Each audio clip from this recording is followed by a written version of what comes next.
Good evening, Antler fans. Welcome to the Moore Stadium, home of the Southmoore SaberCats. I'm Carrington, and our Antlers will open their season here tonight against the SaberCats. We're going down to the field to see the coin toss.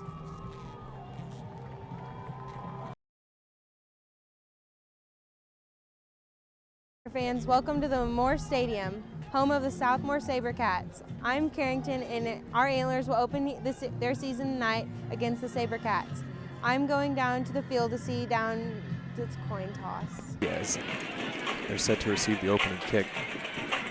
Dylan Diaz last year had quite a season as an all-around hybrid player. 712 all-purpose yards, 6 touchdowns, 96 tackles, 5 for a loss. So we'll see what this young man has for us in his senior season. Be pretty exciting. And here comes your kickoff from Cameron Little into the end zone. We'll have a touchback.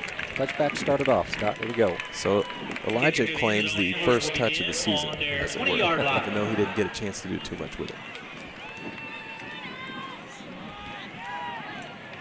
Southmoore defense is anchored by number 91, Corey Callan, Scott. He's been highly recruited, and his father, back in the day, played, I think he played for the University of Oklahoma a few years ago. Back in his youth? Yeah, he's the nose guard for Southmoore. We need to make sure we take care of business against him tonight. Yeah, that'll be a tall order.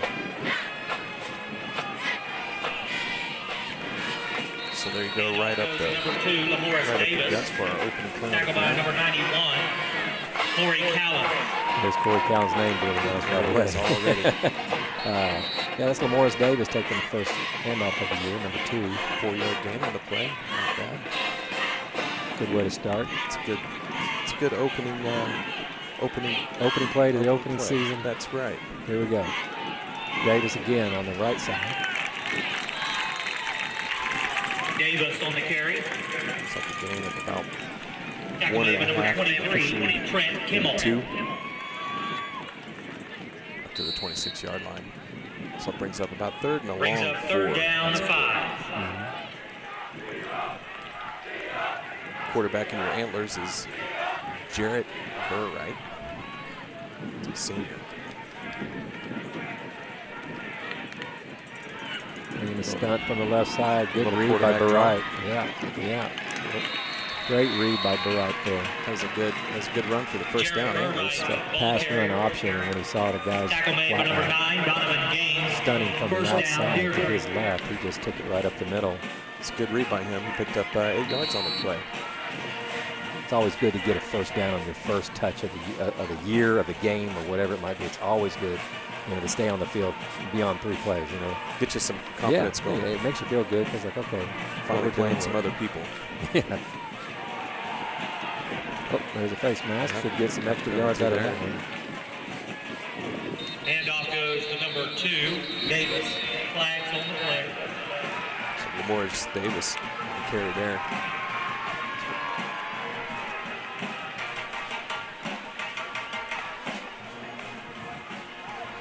Have a penalty on the play. Looked like Personal a foul. Offense is Southmoore. So here's your offensive starters. Got Davis For at the running Antlers. back. We've seen him a couple times. Jared Burright, he was the backup last year. This is his chance to shine. All right, he's made some good choices already. Penalty takes the ball across midfield. Hasn't thrown the ball yet, but ball on the we'll see Southmoore what happens 49-yard line. situations. We look like, the way things are starting, that we're going to try to do things on the ground. Yep. There's another read option there. Up there back to Davis. Handoff goes to number 2, Like a 4-yard Davis. gain. Tackled by number 9, Donovan Gaines. So everything on the ground so far for the Antlers tonight. That seems to be the game plan right now. They must see something that you got the Callens kid up there anchoring that defensive line. Right. To attack them, on the run is a lot of confidence in what you think you can do against them. So Right. here comes Burright. He kept the ball that time, and there's the big guy. Jared It's Burright, fierce. the ball carrier. Tackle made by number 99, Ryan That's a 2 on that Shamali. play right there. So how important is it to script out those opening plays as you are starting off your Well, you go in with what you think is going to work. You think, okay, this play is going to work on first down. We think we're going to do then you just kind of script it out on situations for the first anywhere from 15 to 25 plays. And if you get in a rhythm, you don't stick with the script. If you get in a rhythm and you start feeling good about what you're doing, you stay with it. Right. So I think that's why they've been running the ball. Here's our first pass of the game. And a fade route to number 12. Pass is incomplete. Axel Welch. Axel Welch. And you're going to go fade route and a timing route trying to get it over the top. So that'll stall us out here. Andre Fourth down. Fourth down. Diaz back to punt. Dylan Diaz back to punt for Deer Creek.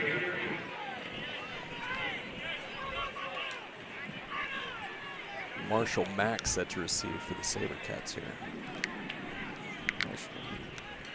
Marshall Mack's deep. So unofficially 33 yards on that opening drive before it stalled out here. I mean, that's not bad. I mean, when you get going and you get those first couple of plays out of the way, the butterflies and all that kind of disappear. Now you go back to the sideline, talk to your coach. Yeah, you'd love to have gotten deeper, and you would love to have points on your first possession of the year, but they're going to go back and talk to Coach Stanley and Coach Paul, the offensive coordinator, and they're going to see what looks good, what they think will work, and go from there. Set up the next, set up those next opening plays. Exactly. So the Jaguars, or the SaberCats are going to start And quarterback for at the SaberCats, number 36-yard 11, line. Jaden Scott. Quarterback Jaden Scott, number 11. And a similar offense that Deer Creek's running. Looks like some read options. And Handoff goes to 32, Pennybaker. Jaden Pennybaker on the carry. Tackle made by number 41, Nice jump, Parker about Johnson. 5 yards from Scott, so it'll be 2nd and 5. They're going to run a little hurry up, too. So from the 41-yard line here, we got a 2nd down. Quick out route. Uh-oh. So the pass is complete to Ty Bartley. It's a nice play, but it wasn't.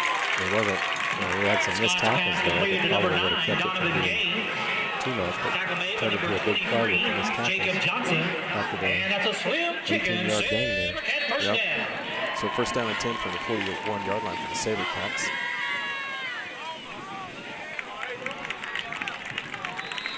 Handoff goes to number 32. Just running a simple read, inside zone play. Tackle made by 56, Garrett Johnson. So they've run it a 23, couple times. Jacob Johnson. What they're doing is they're seeing what the defensive line is doing and how the offense blocks them on an inside guard to guard, and then the running back reads off that. That was a counter play. Well, see, that's the rhythm I was talking about a minute ago that Deer Creek looked like they were starting to get. Right. Southmoore is clearly in a rhythm right now. They're seeing what they can do with this hurry-up style offense with this just simple inside, outside zone counter SaberCat first down. counter plays.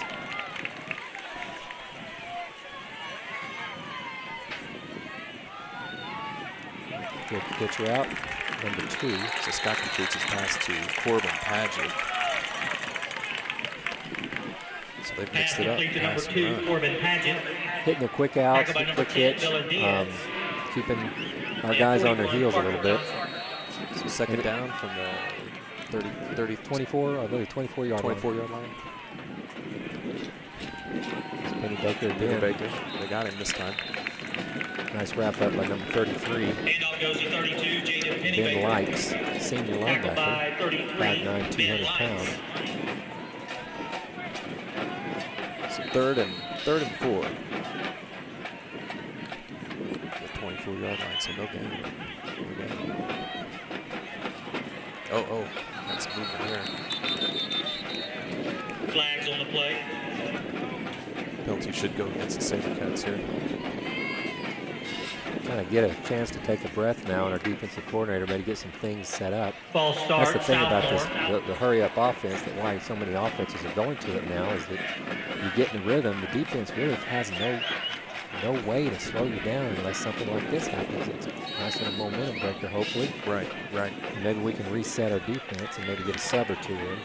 fresh legs. Such a quick breath. Exactly. So they're doing pre-snap reads from the sideline, from the press box.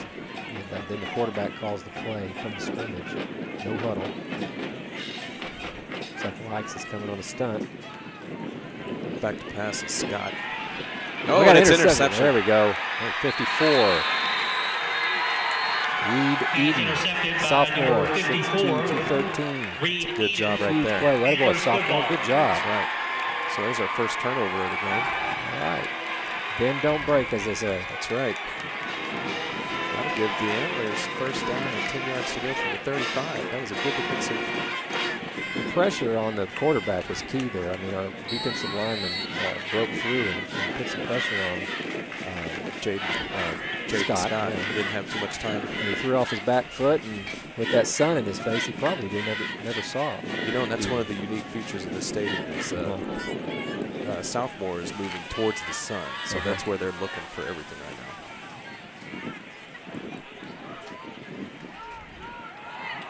Similar play, nice. Come on, keep running, There kid. he goes. Keep running, kid. Attaboy. So that's Lamorris Davis on the carry for the Antlers. Number 2, Lamorris Davis. Tackled by number 9, All the way Donovan down Davis. to the 37-yard line. That 27 ball into 28 Sabercat yard territory. range. First That's down, great for a first down play. Yeah, that's awesome. So they've only thrown it. The Creeks only tossed the ball once tonight.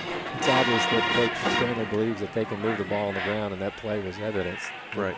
They see the holes. They just have to make the blocks and get them in the right angles, and good things will happen for us. And it helps too if you got a running back that can make a move in there and read those blocks the right way. A little wheel route 41. Great catch. Great catch by Parker Johnson. Fantastic. He was in the slot over on the left side, and he just runs like he's doing an out route to the sideline, and he bends it up the field. Ball on the Sabercat 15-yard line. Quarterback put it right on the nose. Burright that had a good toss there. You know, he made a good throw a minute ago on the fade route. It just it was well covered. Cornerback tipped it away. His receiver had an opportunity to get it. Exactly right. He's put 2 footballs right there on the money. Yep. Back to running. So Lamorris Davis again now on the carry. And off goes number 2, Davis. Picks up 2. Tackled by number 2, Corbin Paget.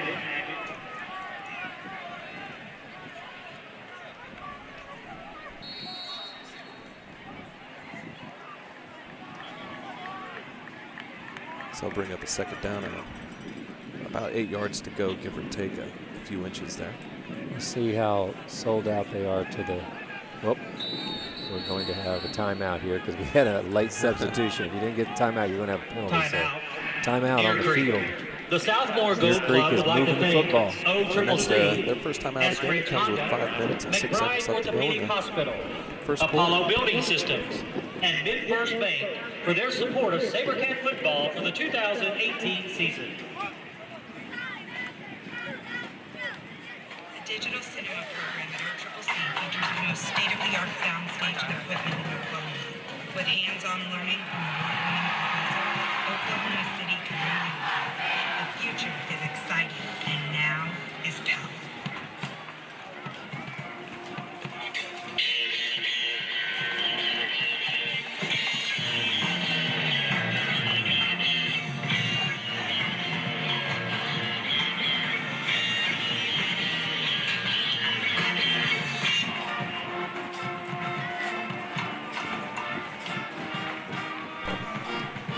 We're back here. Second down 9.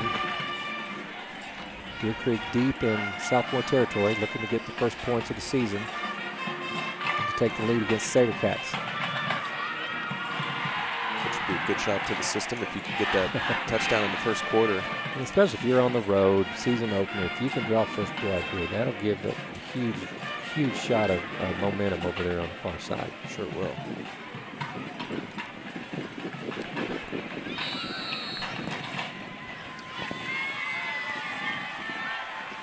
So we got Diaz.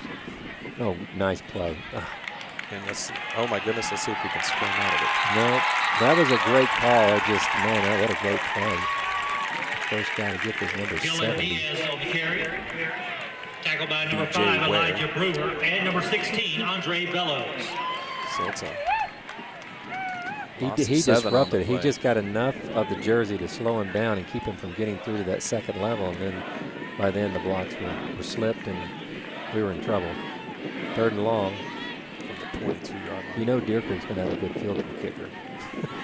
Are they going to have a good one? Well, it just seems like they always do. Oh. I mean, year in, year out, there's always a guy that can boom one about 40 Forever. yards. So, oh, there's. Okay. So nice here we to go, see.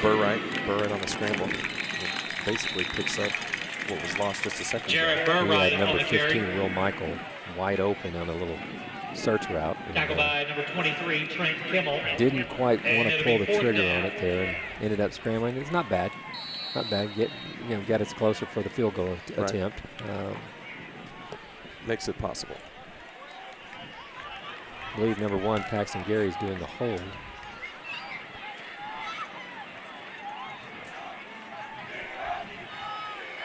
And kicking is Logan Ward, number 16. So he's gives the nod. He's Got a ready to go. 32-yard attempt. Ball's down. Get through there, boys. Looks good There from we over go. here. And the we got tradition it. continues. There we go. Good job, boys. So Deer Creek's on the board with their first field goal of the season. 3 points off the turnover. Got the interception. Moved it right down the field. Got 3 points. So good for the Antlers. That's right. See how their defensive adjustments can happen here. The SaberCats are able to kind of get big chunks on that opening drive until they have the turnover.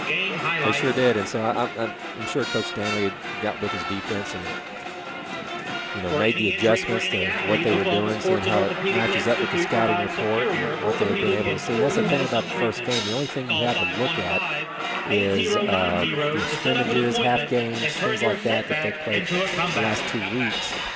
And if you know the coach, you may look at some other film from other years, but for the most part, you don't have much information to look at and to really study. So Because the body of work just isn't there it's just yet. not there yet.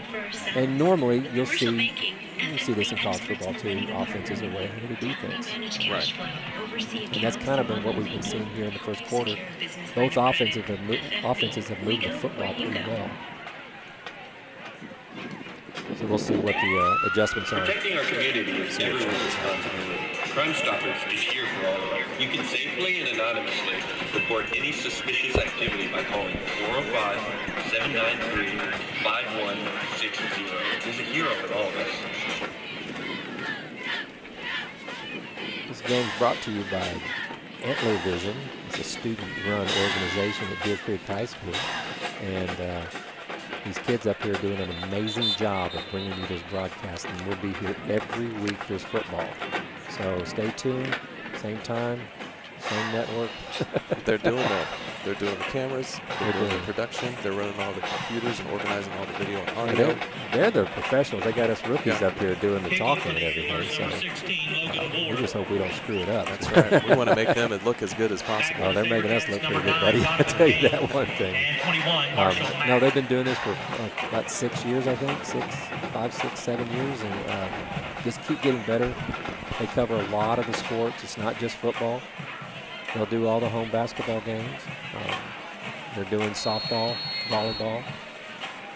They can't cover them all. They just don't have the manpower for it. But it's just amazing what they can get done here. We got a little onside kick. All right, there we Logan go. Ward Get it.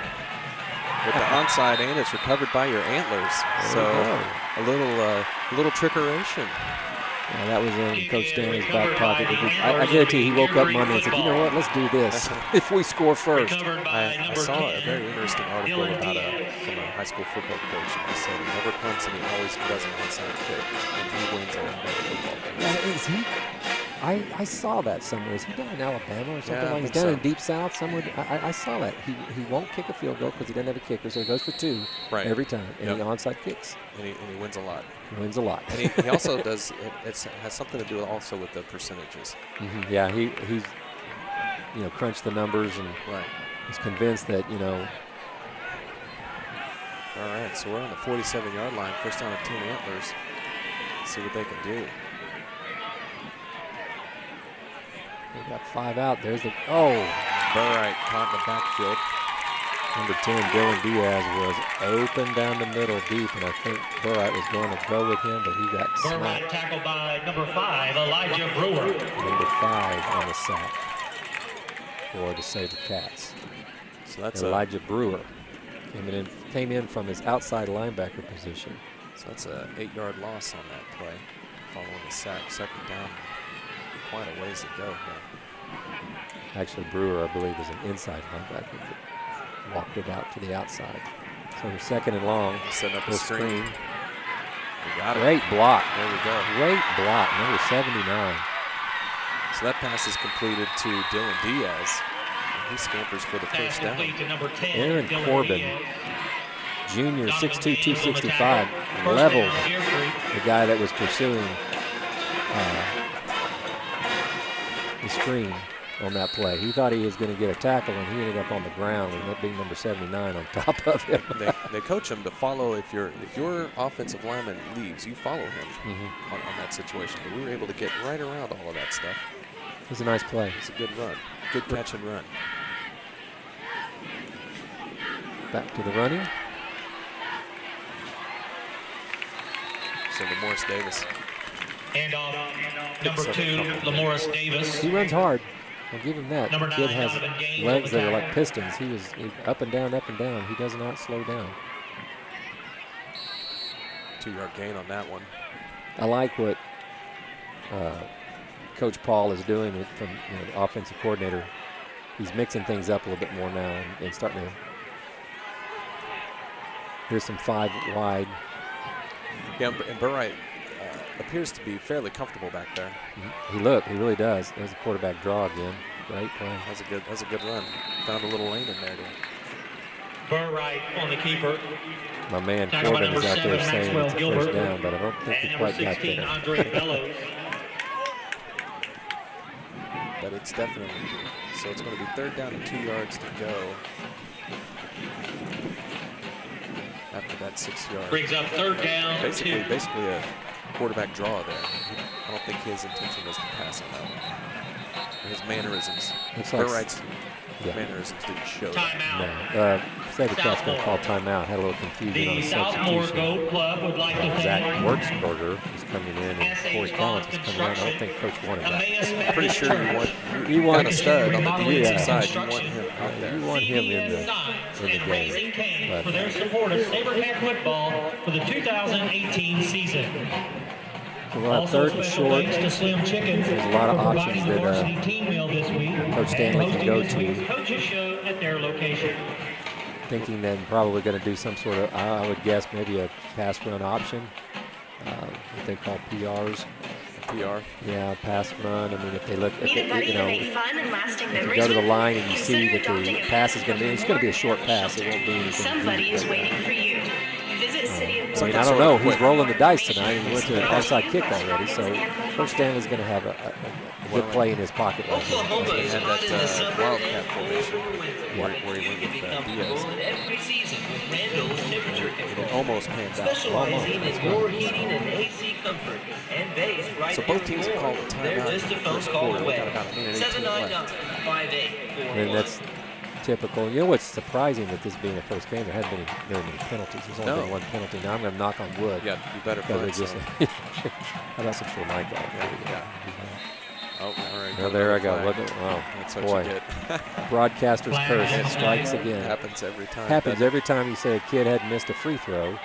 What does he do the next shot? He misses the free throw. Offside, So Southmoore. we've got an offsides call here against the SaberCats. Okay, well, I'll take that. That'll be a then. first down Antlers. I'll take credit for that. And the penalty will That's result one in of a those good Deer Creek penalties, I first guess, down. depending on who you're cheering for. That's right. I think everybody listening to us is probably wanting the white team. That's right. Team in white and blue. It's good for those Antlers fans. So inside the red zone, this would be the, I don't know if they made it to the red zone last time. They sort of snuck in there and then had the big Yeah, sack. at the very end for the field goal. So there we go. They're up. No, they saw it coming that time. Yep, They but brought the house, too. they did. They brought the house, but we've got it set up perfectly now because I believe that was And number Gavin 91, Corey Powers. made the run to the far side wide. Or no, actually that was Lamorris, wasn't it? Yeah, it was Lamorris on a little flare. Yeah, and nobody was on him, so they've set it up to run that again. Well, I think this is speculation, but I think Burright may have misread. He thought he's going to get it with his legs instead of going with it. Because typically, the reason you run that play is to get that linebacker to chase the running back on the flare. We got Diaz in the backfield now. He's going to be run down. Dylan Diaz on the carry. Number 67, I think. It's hard to tell with those Number jerseys. 87. Jerseys are tough. 67 is Braden on the Chandler. tackle. He may have run him down from behind if that is a 6 and a 7 that I'm looking at. Might be. So we're back in the 24-yard line here, so gain of 1. Third down And you don't want to make a 14. mistake. Yeah, it's a low percentage, first down play here. But if you can center the ball, you can put it over the call. they're going to have the end of the Into quarter. the here quarter. to Okay, talk well they about can it. set something up here, and hopefully they'll And have something at least to put them in a good field. Deer Creek goal. 3, And Southmoore the one 0. thing now is the receivers aren't looking back into the sun. So Right. when Burright is going to throw the ball, his receivers don't necessarily need to look back that way. All right, so that's the end of the first quarter. Your Antlers up 3-0. We'll be right back.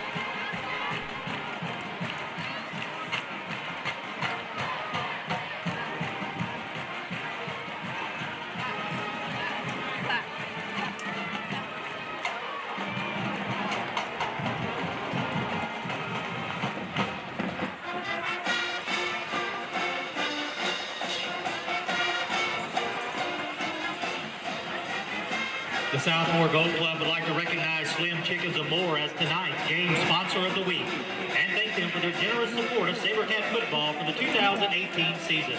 You can visit their location at 100 Southwest 19th Street in Moore.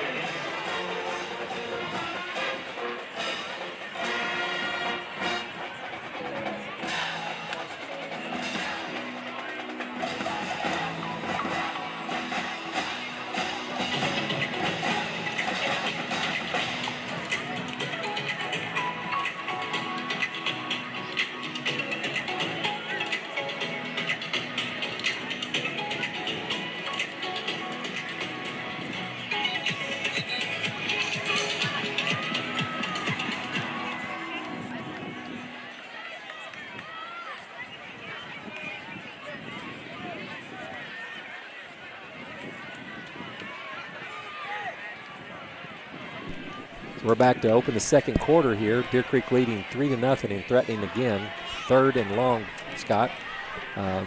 See what Coach Stanley came up with here, he and Coach Paul. They've done some interesting stuff to this point.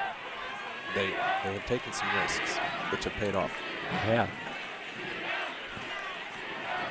So Burright, here we go again, another scamper. He's Uh, got a yeah, lane he's there. gonna score. That's a touchdown. That's 5. touchdown Antlers. Touchdown Antlers. All right. What a great call. What a great call. He overloaded to the left, to the right, Number 5, and only sent 2 receivers out so that he had maximum protection, so he could have thrown it, but then the waters parted over on the left side, and he just took off, and there was nobody over there. Touchdown Antlers. That's right. It's a 24-yard run for Burright. Huge play. That's a great start to the second quarter. Logan there. Ward on for the extra point. Paxton Gary. Logan Ward on for the extra point. Kicking towards the sun now. The setting sun. Settings should be academic here, but you never know in high school In football. high school, you never know with that snappers and you got all 3 things that have to go right. But he gets it. All right, so it's through. So there you go. Antlers with the first blood twice. Yep. 1 field goal and 1 touchdown. And think about it. Southmoore hadn't touched the football since that second possession because this all was a result of the onside kick after scoring earlier. So really, I think Coach Stanley and the Antlers have got the SaberCats on their heels, and the SaberCats can't do anything about it because they haven't had their hands on the football. So I got unofficially, I've got 21 plays for the Antlers to 6 plays for the Sabres. That sounds about right. In minutes using your computer, tablet, or phone. So I've sent a prescription for the steroid. So Deer Creek has been able to take advantage of the interception and then The onside. get the 3 points out of that and then get the onside kick. I'm telling you, they could have let the ball bounce another 10 yards before there would have been anybody in blue around them. Southmoore was not ready They for were that. not ready. They had bailed out. It was an easy play for the Antlers. So I'm sure they'll be a little bit more focused on what number 16 does this time. It's a great kick by Logan as well. Yeah, he got that. You got to get that bounce so that your players have a shot. You've said you've called a lot of soccer in your day, and those guys know how to put spin on it, even on a football. That's just amazing. Yeah. And that is such a good feeling for me as a practitioner. See the soccer field marked Logan on Ward set the the kick. turf. I've coached a few games here. Donovan Gaines and Marshall not Mack for the SaberCats. But we've played. I said this field has seen a lot of things over the years: football, soccer, track.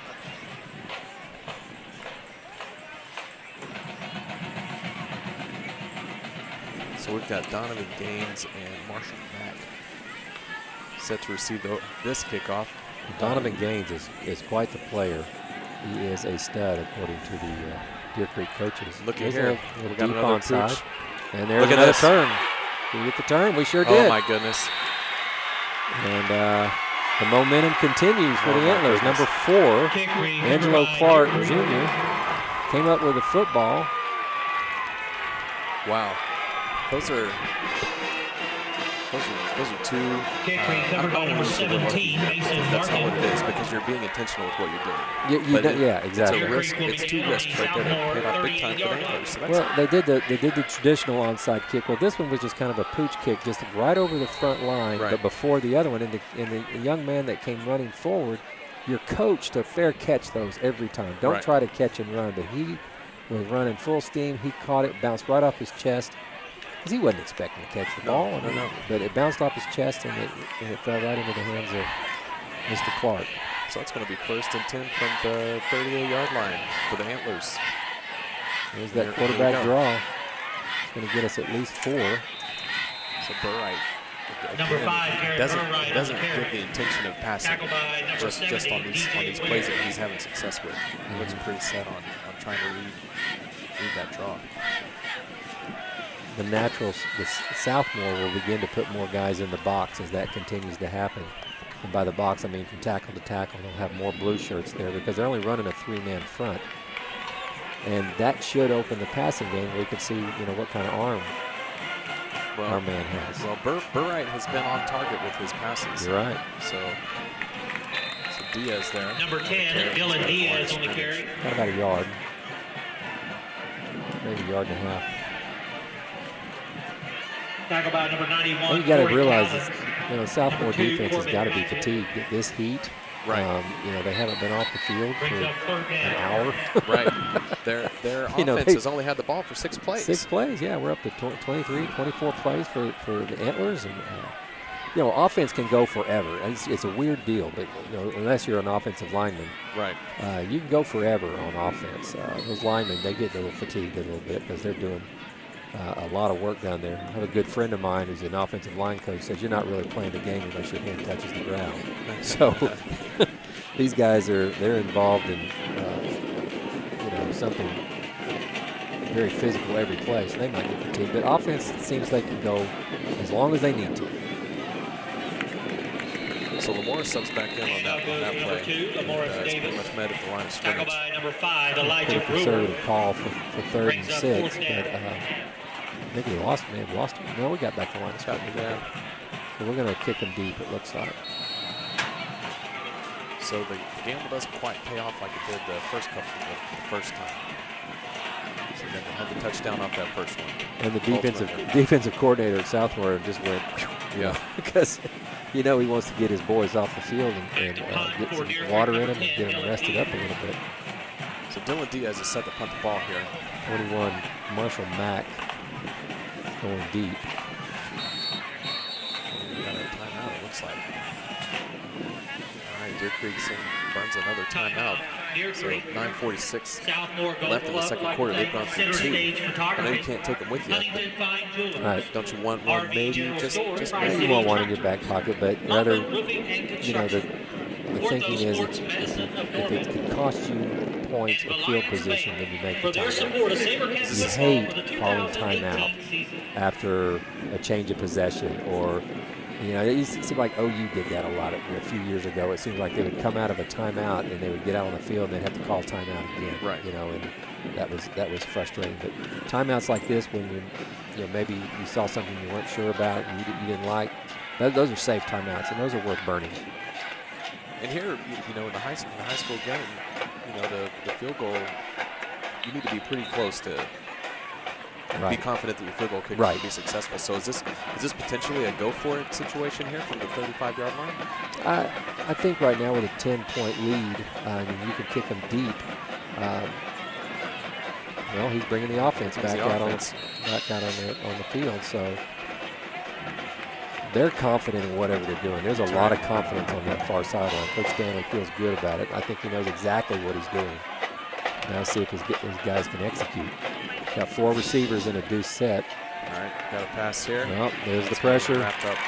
So Burright sacked at the 40.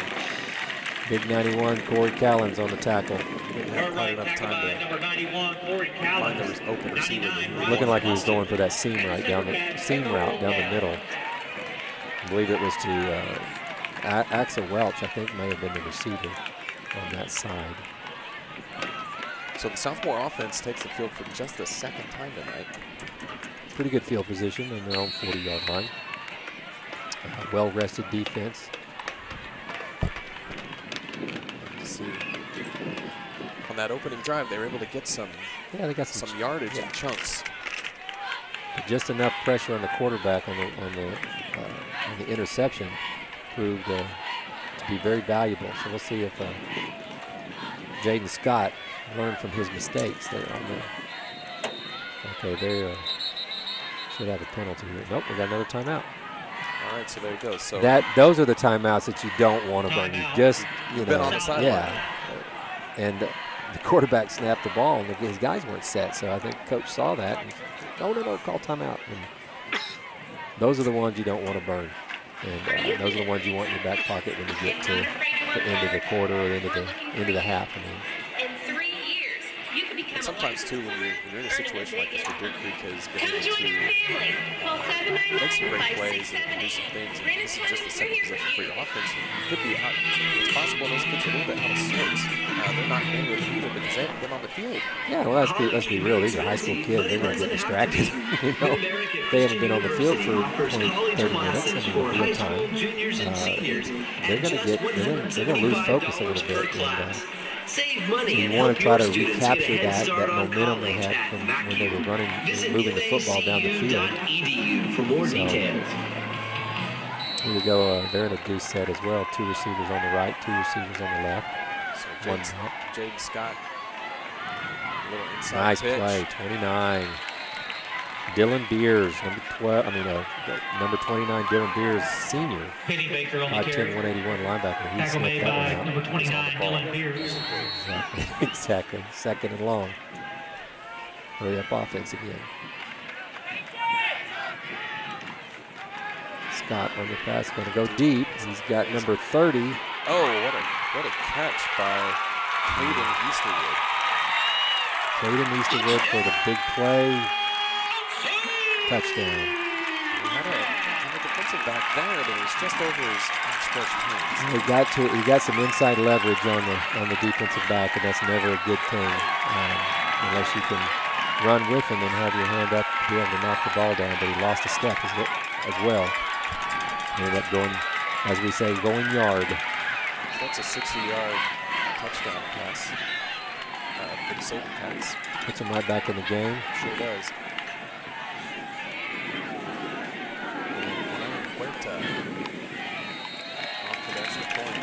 You got it. So just like that. Is good. Score Deer Creek 10, Southmoore 7.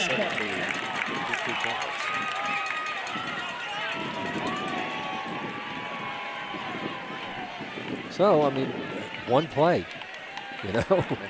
That's why high school football is fun. You know, one play and the defense is going, oh, we got to go back out there again. So maybe we can, leverage that into some more points for us because clearly, Southmoore defense has been on the field a long time. And maybe we can take advantage of that. Right. Well, A touchdown pass was complete from Jaden Scott to number 30, Caden Easterwood. A couple of kind of quirky kickoffs. So you try and do that back to the team that just did that to you? I don't think they would do it on a what I'd say a knee-jerk reaction because the other guy did it. But if he has it in the game plan and they were thinking about doing it, you know, since Monday when they started preparing, then yeah, you might go with it. But we'll see. I just don't think that they would do it. You know, okay, you do it to us, we're going to do it to you. That's really not what they're going to do. I mean, that's not their mindset. The mindset is, hey, we've been practicing this, we've been working on it. We know we can get this, this certain situation out of it. Then yeah, they might try it. So for kickoff here for the SaberCats, this is going to be Cameron Little. Back for Diaz and Davis. Set to see this football. Wow. That was a boot. Well, it went out of bounds early, so it should be. Yeah, okay. I was going to say it should be a penalty. I thought so too. As a late flag. And kick goes out of bounds. Whitehead didn't know. I think he was waiting for the line judge to tell him whether or not it was a.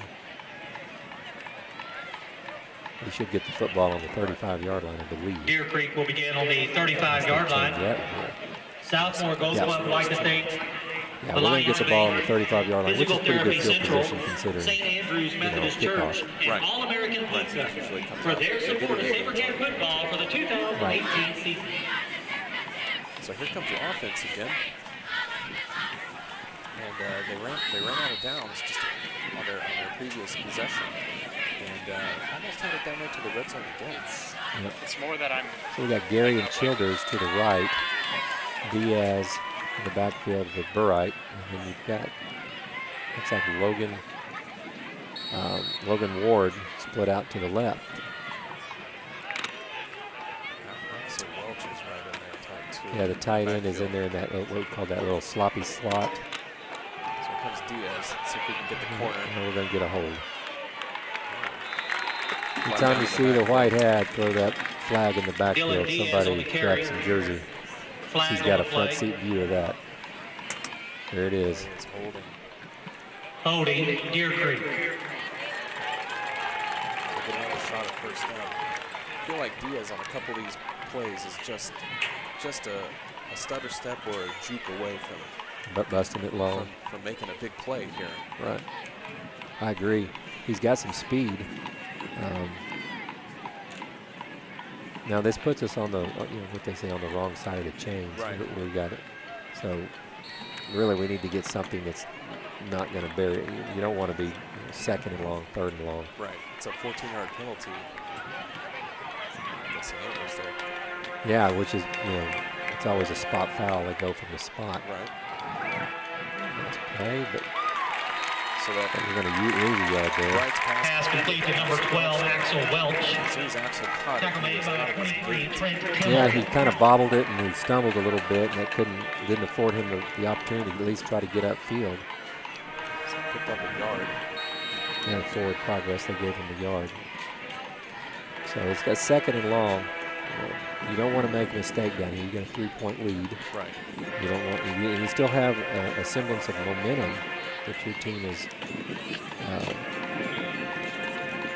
Your team has possessed most of the first half, so you don't want to give that away with the crazy plays. So we already got some good plays here.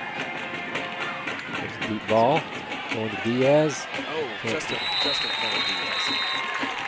He avoided the first hit, and that looks like Burright slowed getting up.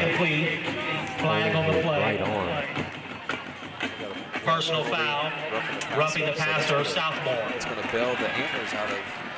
Exactly, that's huge. A pretty serious. Yeah, they're deep in their own territory, third and long. Way behind the chains. So that'll be an automatic first down. Yeah, personal fouls always automatic. So it'll be 1st and 10 from the 37 for the Oilers. So we'll see what gets done. Coach Stark seemed to agree with what the referee had to tell him. And I think he's going to go have a chat with the young man that committed the foul. You know, I think from coaching viewpoint, you don't mind necessarily a hustle foul if it's a good foul. Right. Yeah, that's. You know, if you're working hard, but there's that thin line between hard work and being crazy. Okay, that should be another one. There should be another penalty. Nope. Not going to get one. So Burright brought down that time by out of bounds. Yeah. He was out of bounds when he was tackled. And I'm sorry, you got to protect those kids. I don't care if it's 2 in a row. You got to make that call there. It's protecting the kids. So it's a 1-yard gain. And I know I'm probably going to hear it from our producer. Don't say anything bad about the officials. I'm sorry. That's the coach in me coming out a little bit. Right? So he just didn't see it. We'll just go with that. Right? He just didn't see it. He did see it. That's right. Second down. There's Davis on the carry.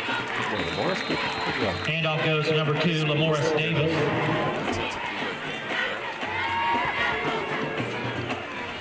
haven't seen Lamorris attack the line of scrimmage like that. Number 70, DJ Ware on the tackle. They gained that way, but they kind of got away from that a little bit. Well, we talked about that, you know, the SaberCats were going to start putting guys more closer to the line of scrimmage to take him away, and they did that. They started moving the football another way, passing situations. And that's worked, and now we're going to find some other things because Southmoore has definitely adjusted to what we're doing. All right, again, deep for Pass is incomplete. Falls incomplete. And that'll bring up 4th down. This is 4th down. Anticipated punt here. But we've had some shenanigan situations. Yeah, Logan Ward back to run for Deer Creek.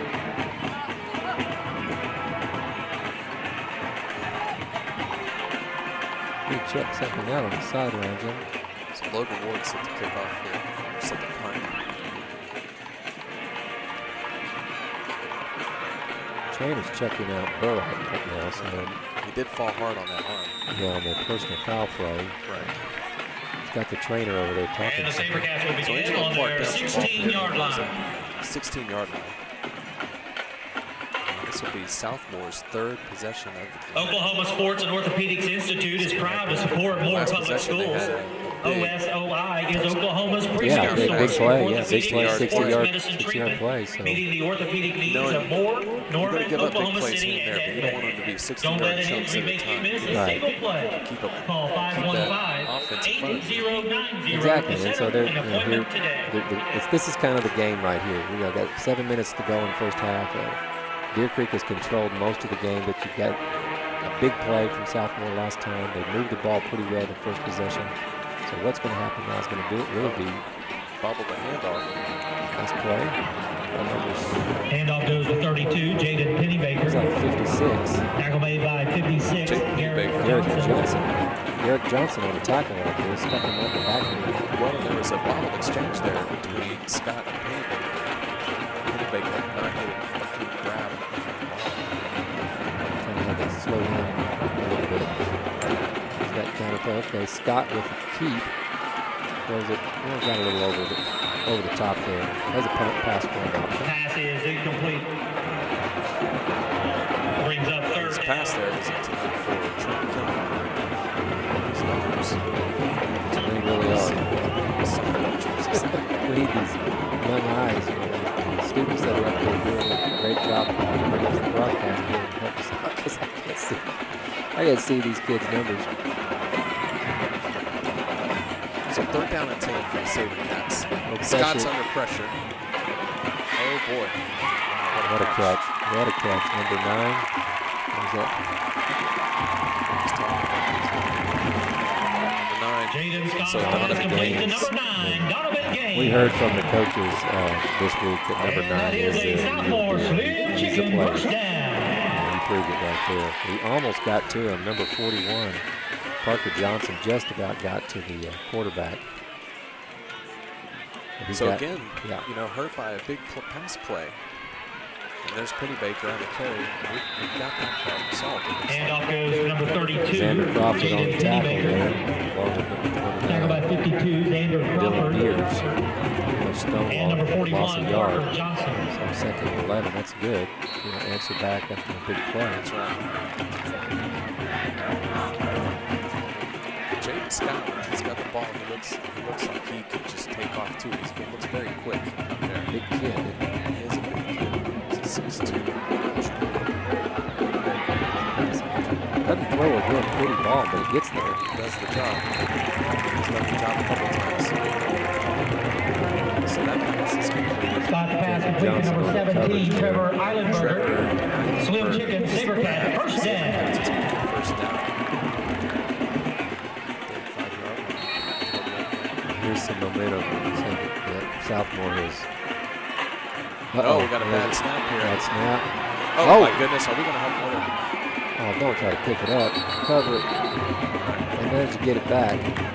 So Scott managed to cover that ball up.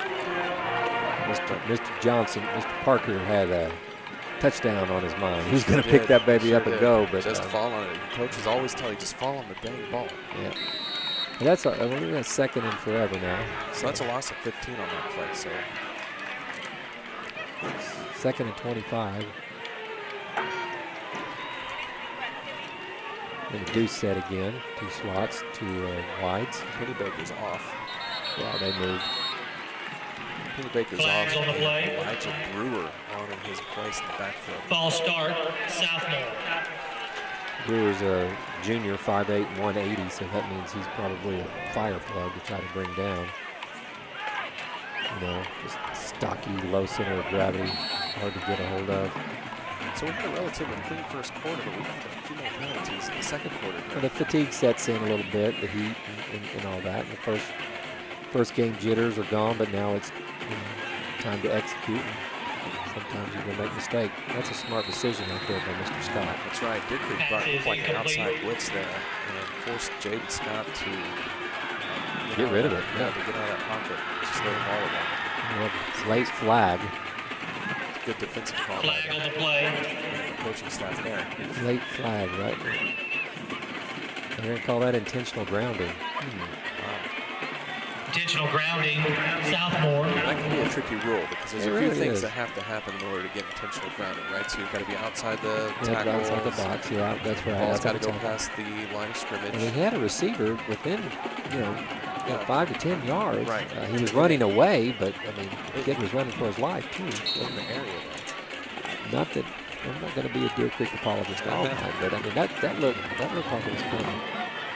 So Penny Baker's back in on the draw. Nice play. And we snuffed that out. Nice play, Logan Ward, sophomore.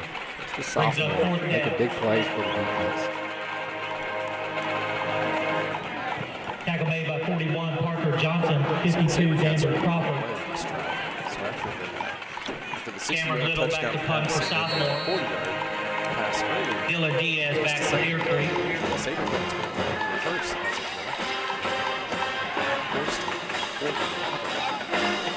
Got to give credit to that tackle to our kicker, Parker Johnson, I believe, at the 41 that made the play. Diaz said to him, Did he touch it? Don't touch it. So Diaz was back to receive that. And, probably should have tried to fair catch that. Yeah, you need to fair catch that. That's kind of a lost art in high school. I don't see kids doing that anymore. Don't forget to visit your Southmoore years ago concession when I was located coaching, on we the would visitor work, side. Make sure we you would put take those a lot of extra time steps and into try one of those practicing new funnel catching cakes. because it's All so, proceeds look go at, to support that your flips the Southmoore field. Sabercat football team. Where you could have had the ball, between 25, 30 yard line. Now you're back on the 7 or 8. So that really isn't. That's really a huge turn. Right. So it could have been probably around the 25 yard line. Yeah. I don't know. Late in that, maybe he felt like he wasn't going to get there in time. Or he was on a run over to make a play for it. So better safe than sorry. Yeah. You still have the football. You're not going to fumble one you don't try. That's right. But that will lead to the Antlers for the first down, 10 yards to go from the 8 yard line. And after those initial offensive drives that led to points during the first quarter and right at the beginning of this second quarter here, they haven't been able to move as efficiently. I think that the strategy here, Coach Stanley, with just 3.5 to go before halftime, is to burn the clock. Don't give Southmoore any time to be able to score late. Right. And so or quick. Or quick or late. If you can hold on to the football, I mean, you go 91 yards. That's not a real high probability, but you can burn the clock and go into halftime with a lead. So Davis and only carry that because he didn't pick up anything at all. So it's second down.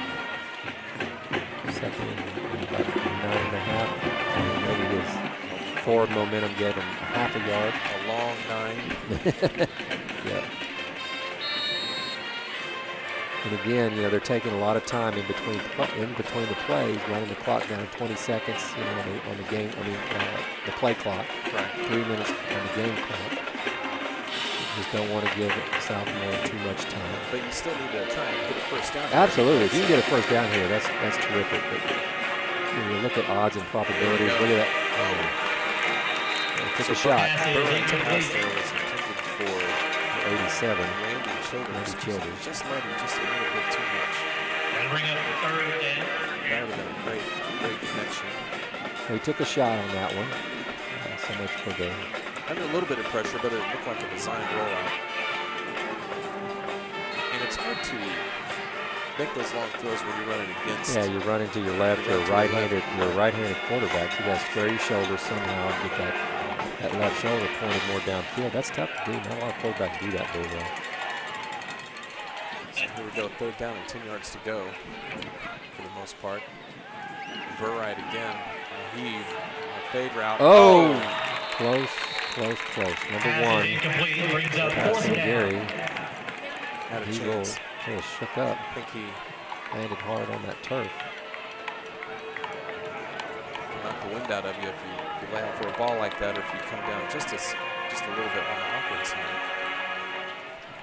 So Coach Stanley decides to take 2 shots down the field. That's it. He has been rolling the dice tonight, though. I will say that. He has not been afraid to pull the strings and press the buttons tonight to see what his team can do. So we got Logan Ward in confirmation.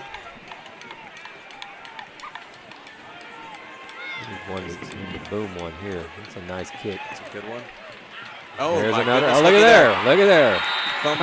Fumbled right into the hands of number 4, Angelo Clark. That's the second time he's gotten a fumble. So Clark has been Johnny on the spot. So on the kick game tonight, it's 2 turnovers for Southmoore. That's right. Special teams will kill you if you're not executing them. A minute ago I kind of scolded the kid for not going after that football. Well, that's why you don't, maybe. Maybe if you're not sure. That's why we're up here and not exactly. On the sideline. Well, if you're not sure, don't go for it. But he looked like he had a pretty good beat on the ball, and I think he just started running before he had it. And bounced off his chest just like the other one did. And there was Angelo again right there on the spot. That's basically a 37-yard game for the offense, because we go now from the 8-yard line all the way up here to the 47. That's right. And we've got a little bit of time on the clock to see if we can get at least down into field goal. And still no big rush either. No, we can still play within ourselves. Here goes Burra. He's got some room. Got some room. Nice play. Nice play. The quarterback sweep. It was just catch and go. Tackle by 16, Andre Bello. First down. All had angles, and we had enough angle to where he could cut up field and get a huge chunk of yards.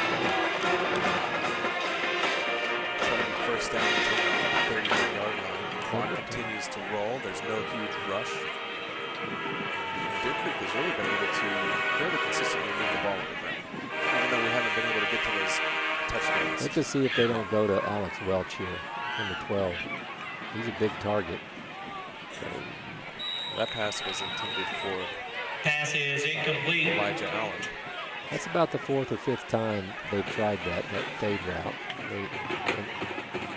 I know number 9,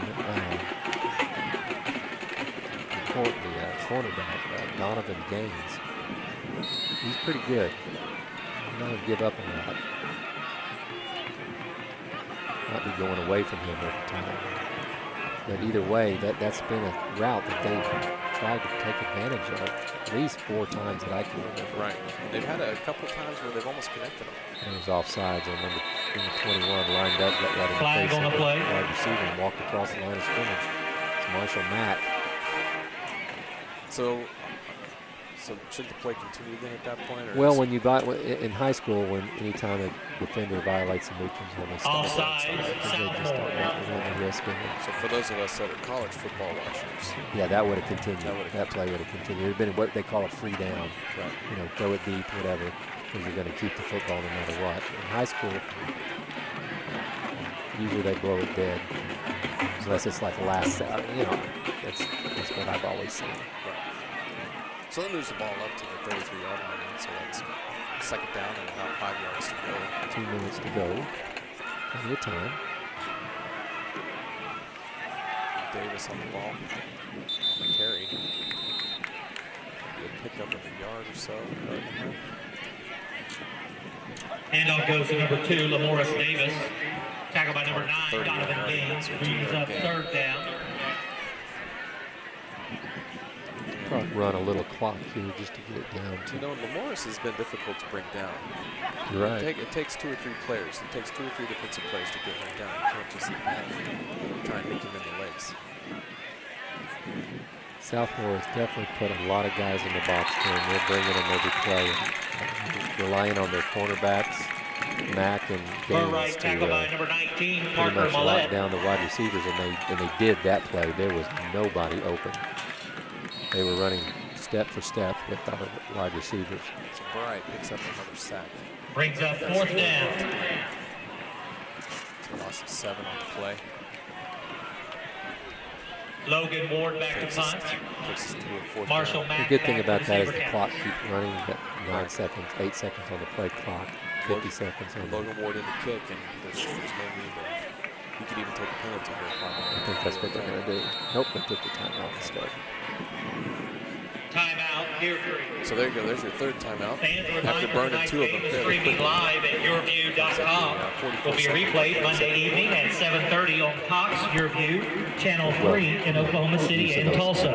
Also be sure to go to yourview.com for game highlights and more. You can kick them deep here. They keep them from doing anything crazy. You know, just take a knee and walk it in. Just don't want to make a mistake here. Special teams. We've seen 3 or 4 special teams mistakes. Whereas Deer Creek has played very well special teams. Field goal, the 2 onside kicks, execution of those. So they always say, you know, the defense and the offense, you know, usually balance themselves out one way or the other. It's always something in the special teams that usually turns the tide of the game. And that's pretty well true of this game right now. Yeah, special teams has been the difference. Exactly.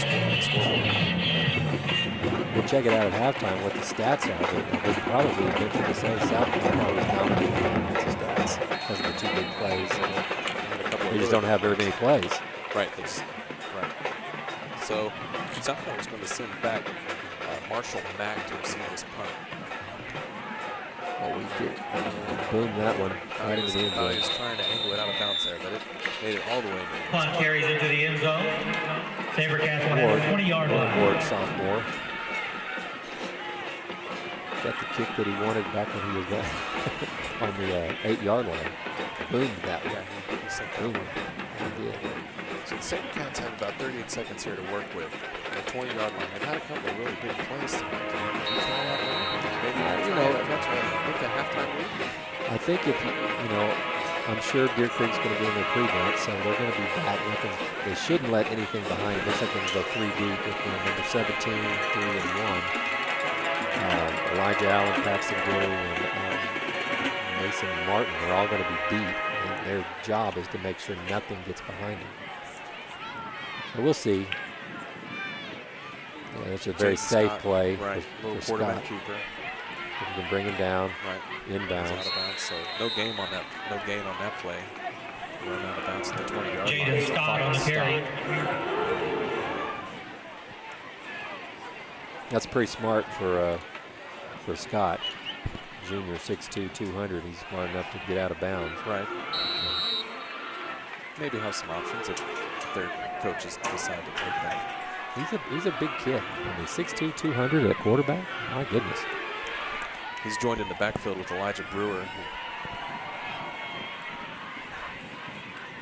There's a quarterback draw again. Yep. Nice play. Had that one Set ready. Beers at 54. Jaden Scott on the carry. Who had the interception? Did he have the interception? I think so. Xander Great Crawford. play by 5'4". He was Brings on up it third for that down. one. So we'll see what Southmoore decides to do here. They don't have to snap this. They're gonna let it go. They're gonna let it go. Play clock We're gonna is go off. into the locker room up 3. So there you go. There's the end of the first half. And that's the end of the first half. Our score, Deer Creek 10, Southmoore 7. 10. Southmoore Sabercats 7. We'll see what they can come up with at halftime. See if the adjustments they make. We're gonna maybe shut down those big plays, especially the deep passes, and maybe get the offense rebooted and back into some kind of rhythm like they had in the first quarter, early second quarter. And We'll see. Southmoore will get the ball to start. That's right. That's right. That's right. We'll see what happens.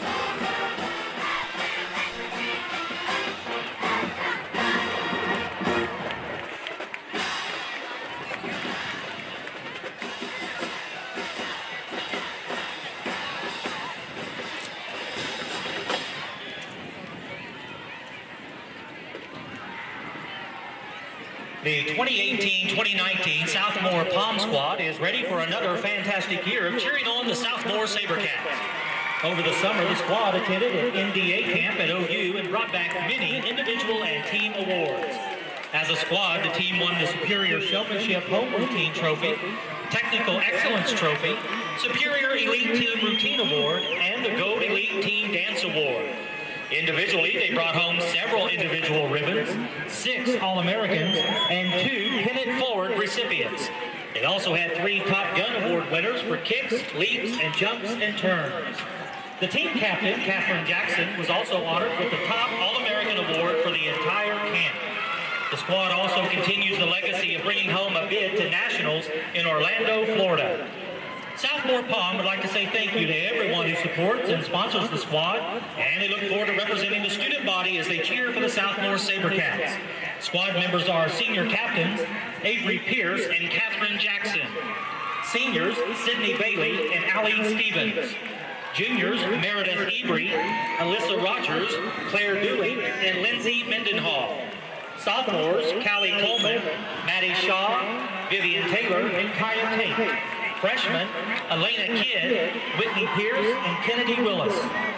Coaches, LaDonna Hunter and Emily Crandall. Choreographer, Kelsey Williams. Ladies and gentlemen, the Southmoore Sabercat Palm Squad.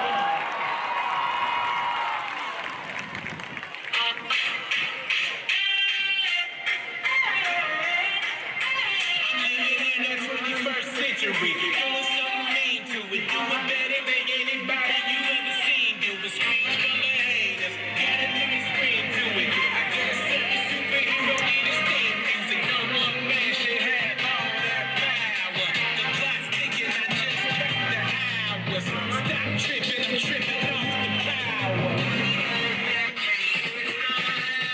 It's just a broken school's closed, the prison's open. We ain't got nothing to lose, everybody keep rolling. Everybody keep rolling. There's some place get here, get some Kelly Rollins. In this white man's world, we the ones chosen. So good night, cool world, I see you in the morning. I see you in the morning. This is way too much, I need a moment. No one man should have all that power.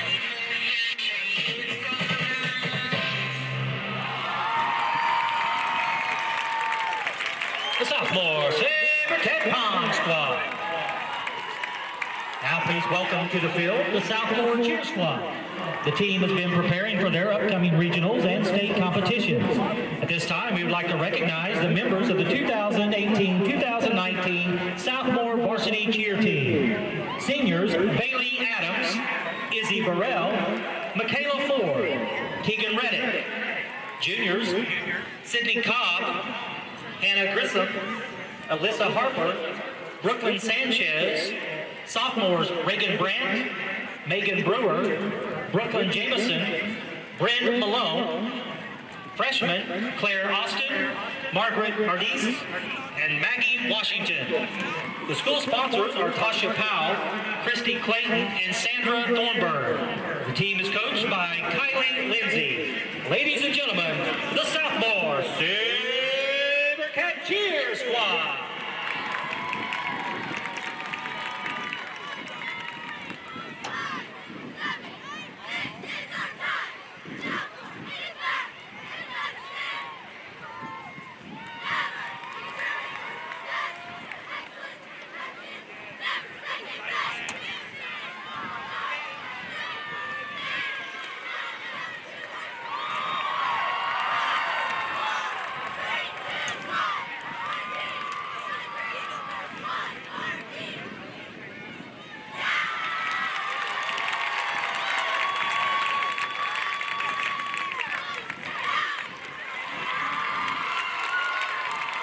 Your Southmoore SaberCat Cheer Squad.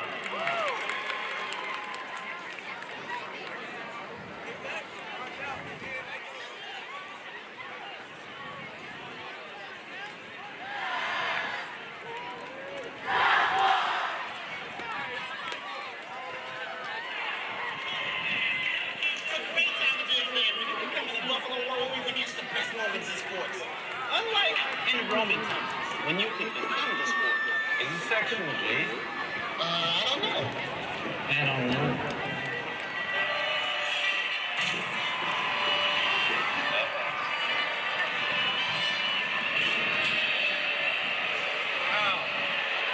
Get the ultimate sports experience at Buffalo Wild Wings.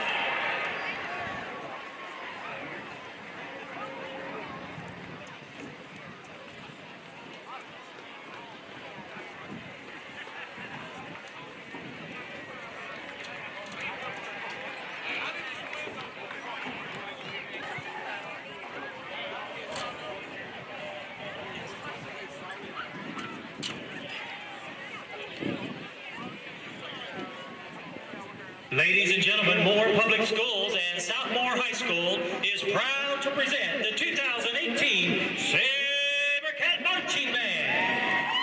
The band is under the field direction of drum majors Cole Tarvin, Maddie Pruitt, and Joshua Yoder. This evening, the band will perform a section of their 2018 outdoor production entitled Second Star from the Right. Please give a warm welcome to the Southmoore High School SaberCat Marching Band.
Marching Band.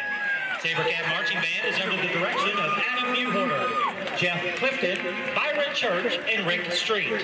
Additional staff includes Alan Wallace, Susan Wessel, Dylan Buser, Paul Nesper, Caitlin Carter, Aiden Street, Adam Kane, Trey Brown, Shelby Huffman, Gabriel Schaefer, Peyton Alexander, Alicia Clifton, and student teachers Chelsea Cowie and Corey Hubbard.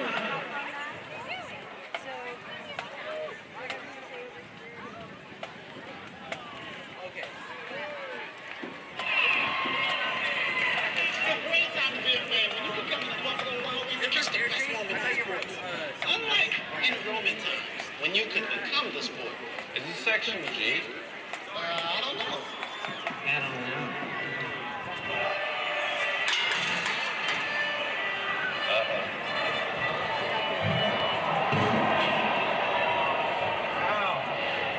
Get the ultimate sports experience at Buffalo Wild Wings.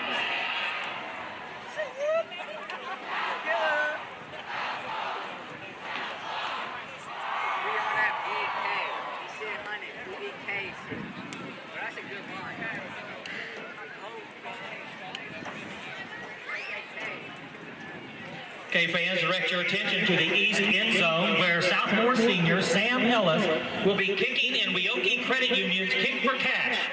He will attempt an extra point for $500 from Weoki Credit Union.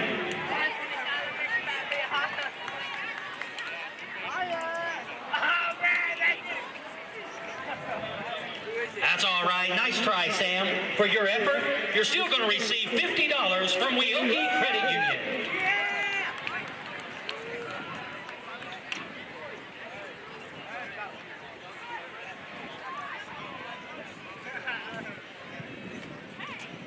Ladies and gentlemen, at this time, we would like to recognize a very special anniversary. Our spotter tonight, Terry Gay, and his wife, Regina, celebrating 50 years of marriage tonight. You want to know what makes a long marriage? Volunteer to work high school football games. Congratulations, Terry and Miss Regina.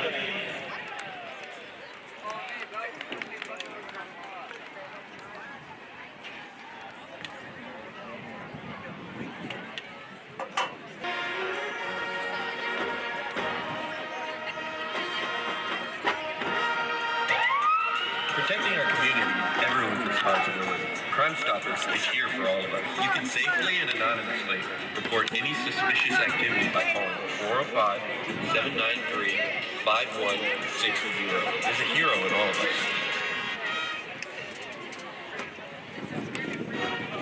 Fans, don't forget to visit your Southmoore concessions located on the visitor side. Make the extra steps and try one of their new funnel cakes. All proceeds go to support your Southmoore SaberCat football team. Also, visit the Gold Club Spiritware table located next to the restrooms on the home side. You can buy your SaberCat gear to get in style. Also, season tickets are being sold at the Spiritware table. And visit the Raising Cane's booth next to the Spiritware table. Get your cup of Raising Cane's sweet tea. For any injury, for any athlete, Oklahoma Sports and Orthopedics Institute provides superior orthopedic and sports medicine treatment. Call 515-8090 to set up an appointment and turn your setback into a comeback.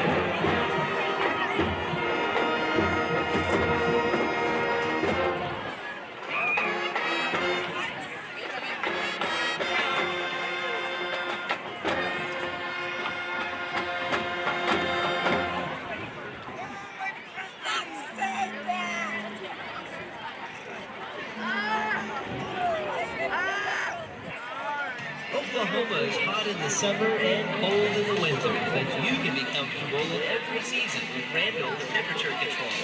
Specializing in your heating and AC comfort, and based right here in Moore. They're just a phone call away. 799-5841.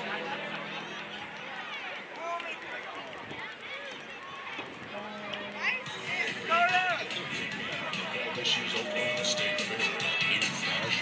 Well, I'm not sure, Cal. Let's think about it. There's old-fashioned food, lots of new rides, and lots of new gear. Old-fashioned slides, and there's old-fashioned races.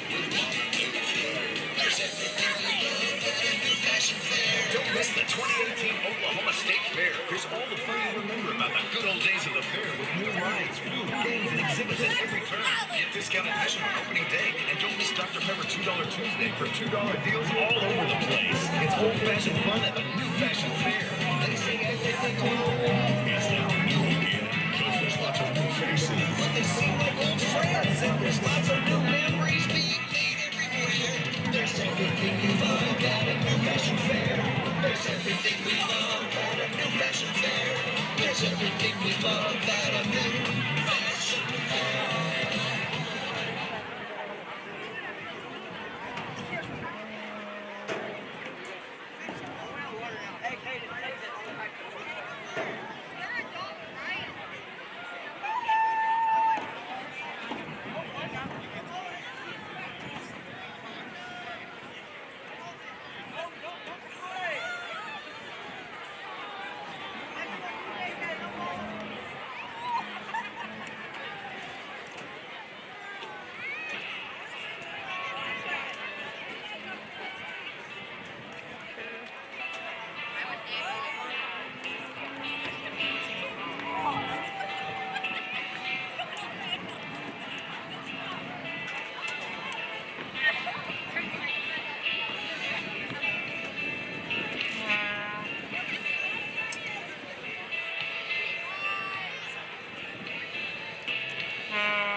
Southmoore Goat Club would like to recognize Slim Chickens of Moore as tonight's game sponsor of the week and thank them for their generous support of SaberCat football. We're back here to start the second half here at Moore Stadium, home of the Southmoore SaberCats. Your Deer Creek Antlers leading the SaberCats on home opening night here on Thursday, late August. Antlers leading 10-7. Joined here with Scott Hazelwood, who is calling the play-by-play. Scott, you had a few stats put together, and there were some telling statistics there for us. Well, I was trying to do all of this very unofficially, but it looks like in the first quarter tells a story. We had 79 yards rushing, 24 yards passing, and almost an identical situation. We didn't quite finish the second quarter stats, but it was going to shape up to be almost the exact same thing. We ran the ball a lot, pretty successfully in the first half. We had some pass plays that worked out, but we only had the one big pass play and a couple of small ones. Yeah, it was pretty much just the story that what we said at the very start on that first possession. They were running the football, and it looked like that Coach Stanley has a lot of faith in his running game, and it's panned out. The other big story is the fact that we've snapped the ball 40 times, I believe you said. Right. And Southmoore has only snapped the ball, I think, was it 15? 15. That is a huge disparity, and it's all because of turnovers and special team positives for Deer Creek and special team gaffes by Southmoore. 2 onside kicks, a fumble punt return, on catching the punt. So basically 4 turnovers. Yeah, and Deer Creek has 10 points, and they're all based all on those turnovers. So credit Southmoore for being in the ball game, 10-7. So that time they managed to get the ball and return it. Tackle made by number 24, Jacob Welton. Here comes the Antler defense, and they bent but didn't break. Yeah, that's right. You got the 3-4 set. You got Eden, Crawford, and Johnson on the front line. Linebacker, you got Likes, Beers, and then Parker Johnson and Jacob Johnson, the Johnson boys, on the outside linebackers. In the secondary, you got Gary and Martin at the corners, and free safety is Elijah Allen and Dylan Diaz, the all-important guys playing bandit. So 1st and 10 for the SaberCats. Let's see what Jaden Scott does here. Nice play. Great job on doing assignment football right there. Tackle made by number 41. And that can be hard to do because you get into the game and you're really excited. You think you can make a play, and you don't follow what your assignment is. That's right. Parker Johnson has played really well tonight. He was all over that play. He's playing outside linebacker here on the left side for the Antlers. So it's a loss of 1 yard on the play, so 2nd down and 11. Quick bubble play, bubble pass. Number 9. Scott's pass complete to number 9, Donovan James. Picks up about 5 yards on the play. It'll be a third and 5, like you said. Good read, good job by number 1. Paxton Gary keeping the man in front of him, running him out of bounds. 3rd and 5, big play. So let's see what Jaden Scott does here. See if our defense can't stick with them, but don't break. Look at that. It's number 5. So and off goes number 5, Elijah Brewer. We can't go for that Tackle by number 33. We haven't seen about 3 yards. We haven't seen Penny Baker since midway through the second quarter, have we? Cameron Little back to punt for Brewer Southmoore. now. So I wonder if he's injured. Dylan Diaz I back don't to see the anybody injured on the sideline, but maybe it's a 50-50 deal that they run with their running back. Maybe it just hasn't been his turn. Yep. Deep is Diaz, standing back about the 27-yard line. So here comes the punt from the SaberCats. Wow, that was a great punt. Great punt. Drives him back to the 20, and he fumbles. Wow. First game jitters, wouldn't it? Yes, so special teams again come. We've got potential shenanigans, but Diaz is able to fall on the ball.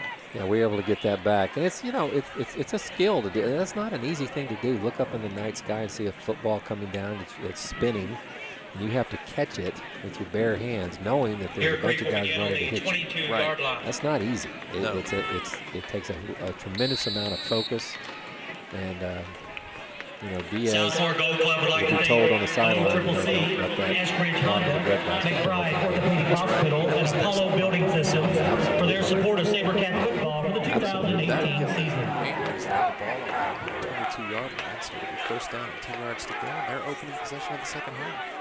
So defense did its job. Here goes Burright. Great play. He's got First, Diaz open. got a blocker downfield. Big play. Great call. Great call. Burright's pass complete to number 10. Looks like we got a cramp. Diaz is Tackled by cramping number up right 44, now. Joe Stover.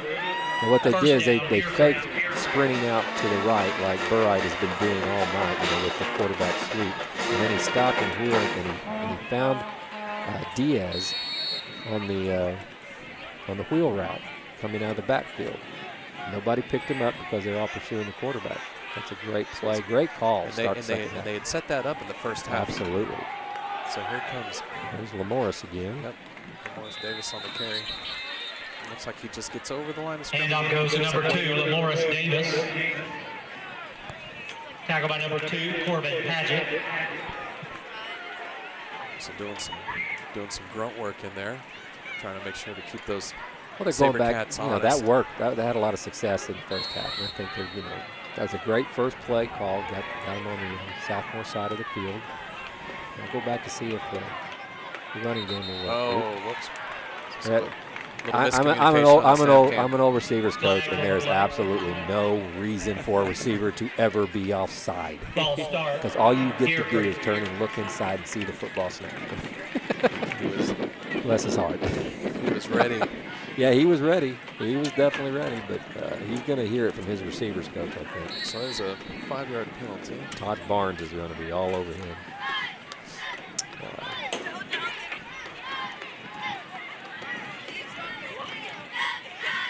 So 2nd and 15. Trips to the right, single receiver to the left. Or that little search route right there. Nice ball right there by Burright. So Burright has made a couple of really good throws to start the second half here. Right on target. They've given him stuff that he can hit. So he's not throwing that deep ball, which can sometimes be a 50-50 shot. They went a lot to that, didn't they? They threw it at least 4 or 5 times, you know, that little fade route. But the last 2 plays have been about 10-yard search routes right there in the seams where, you know, your receiver looks to find that little open spot. So got 4 yards back on that pass play there. Brings up still 3rd and long. Is the play that they sent Davis out, Lamorris Davis out wide, and that was the play that scored the touchdown. Exactly. Yeah, you're exactly right. They scored on that last play. So. And when they ran that before. So. 4th down. It's about a 3-yard gain. Duke Creek will have to punt it away. Logan Ward back to punt for Deer Creek. Ward set to kick the ball off.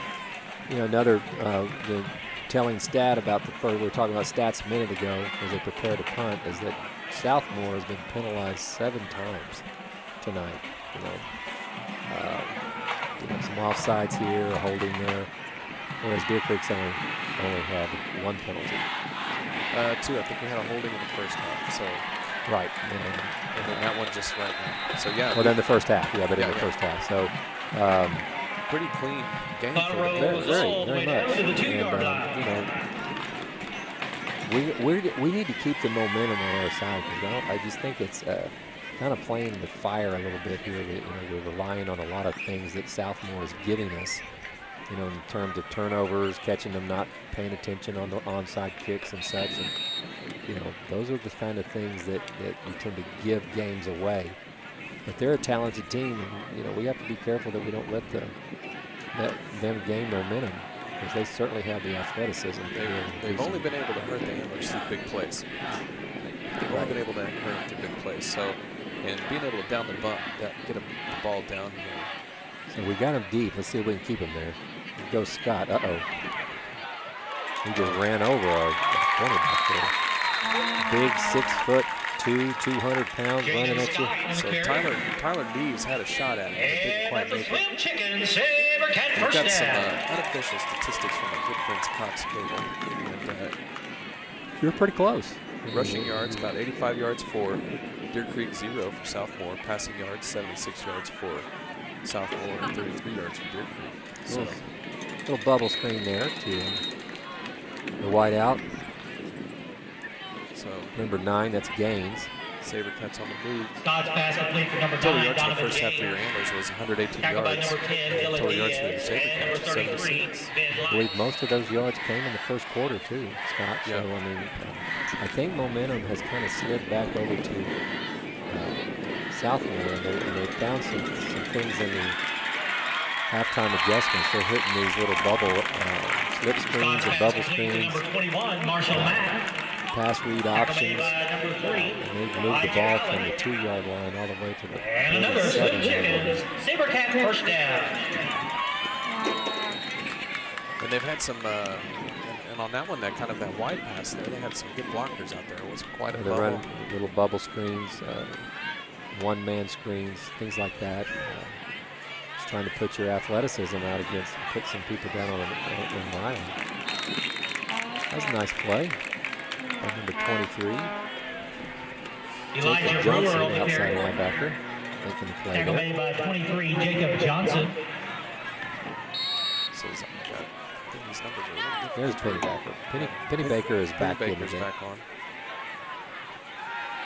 Oh, I thought we had a pick there. Oh my goodness. You see it unfold, and I just thought for sure that we were going to get a tip. The old-fashioned trip drill. Yeah, I just thought for sure Parker's going to see that and snag that one out of the air. So Scott's pass that time was intended for Trent Kimmel, and it was. It almost had that old-fashioned tip drill feel to it. Exactly. 3rd and long here. Looks like we're going to bring some backers. Here comes the stunt, number 33. Oh, that was a good defensive play and a good catch. Nice catch, number 23. Trent Kimmel, defended by number 17, Mason Martin. He was there. Just a great catch. Good catch. Tip your hat to him there. Good hit, good solid hit. Receiver held on to the ball. So Penny Baker stays in. Southmoore has been rotating in that running back. Another nice little outright. They ran that play earlier in the first quarter when they had that initial drive where they moved the football downfield before the interception. Scott's pass complete to 21. So that pass was completed to Marshall Mack. By number 1, Paxton So Jaden Scott showing his arm on this drive. And his legs. He's been doing a little bit both. He's the key. He's making this team roll right now. And Southmoore's coaches have put him in a position that's sort of like Deer Creek. Like these are passes that these are high percentage passes here, high percentage throws. That's exactly right. There's that pass run option again. That was a good defense there. Yes, well, what does that mean, pass run? I mean, it means you can do either or. You're reading the defense. They had a running play call. 2 linemen were pulling for the running play. But then the quarterback pulls it back, pulls the football out, and throws the ball on a screen play to the left side. So quarterback reads it, and he can do either one. He can hand the ball off, or he can throw it. It's a pass run option. So we got 3rd and very short. Well, he should have the illegal procedure there. But no call. The coaches next door, the Deer Creek coaches next door, thought the same thing I did, that kid moved. And, no call, though. So it's a 6-yard gain on that run, and it's good for a first down and 10. My guess was that since he was playing the position of a running back, running backs can shift, and he stopped his feet before the ball was snapped. So, right. So we got an interesting substitution here. That should be a substitute violation too. I'm confused. Maybe the rules have changed somewhat. I don't know. So again, Jaden Scott is on the money. His receiver dropped the ball that time, but he's had some good throws to start the second half. Exactly. Donovan Gaines is the intended receiver, and he hit him right where you want a quarterback to hit him with a football. That's right. So it brings up 2nd down. Yeah, and Scott, you feel that the rhythm that Southmoore has right now, the offensive coordinator is seeing what Deer Creek has given him, and he's got play after play after play that's taking advantage of those gaps that Deer Creek has given him, and that usually is why long drives like this happen. Offensive coordinator starts feeling good about it. Make some good adjustments. Look at that pass right there. Number 8, Ty Bartley. Number 8, Ty Bartley. Jaden Scott again. miss out with his arm. He's been on target. He's given his receivers balls that they can catch. Exactly. You're exactly right. That brings up third down. Back in there for Southmoore. Did you see how much time he had? I mean, he was back there. Yeah, he had time to really look around. Our defense is starting to experience a little bit of what Southmore's defense experienced. The fatigue is starting to set in a little bit. Penny Baker back in. Handoff goes to number 32, Caden Penny Baker. Tackled by number 29, Dylan Beers. And a Slim Chicken, SaberCat first down. We're on the 13-yard line. 1st and 10. I'm hoping for that bend, don't break. That's right. That's right. The defense has done a good job of not breaking, but just the one big play, the 60-yard pass play. That's been the only. That was a beautiful read by Scott. So Scott's got it. Tackled out of bounds. Got 2 flags on the play. We're going to have a face mask on one. I'm not sure what the second one might be. They came from different spots, so it looks like it could be a different foul. Might be offsetting. We certainly hope so, because Scott got down to first down yardage, it looks like. He's made some very good choices on this drive as Southmoore has moved from their own 2-yard line all the way down the field. Face mask, Deer Creek. So I guess both officials saw the same thing. So that'll be an automatic first down, but it's first down anyway. So right. First down and goal. 3, I believe. The 3-yard line. The thing about Scott on that last play is that he pulled the ball on the fake at the exact right time. Because if he hands the ball off, Deer Creek had read the play and blew it up. He walks in the end zone on that play. So there's the touchdown for the SaberCats on the ground this time. Well, clearly they have found what they were looking for at halftime, and they've seen the gaps. You go 98 yards, and let's see how many plays. I missed a couple in there.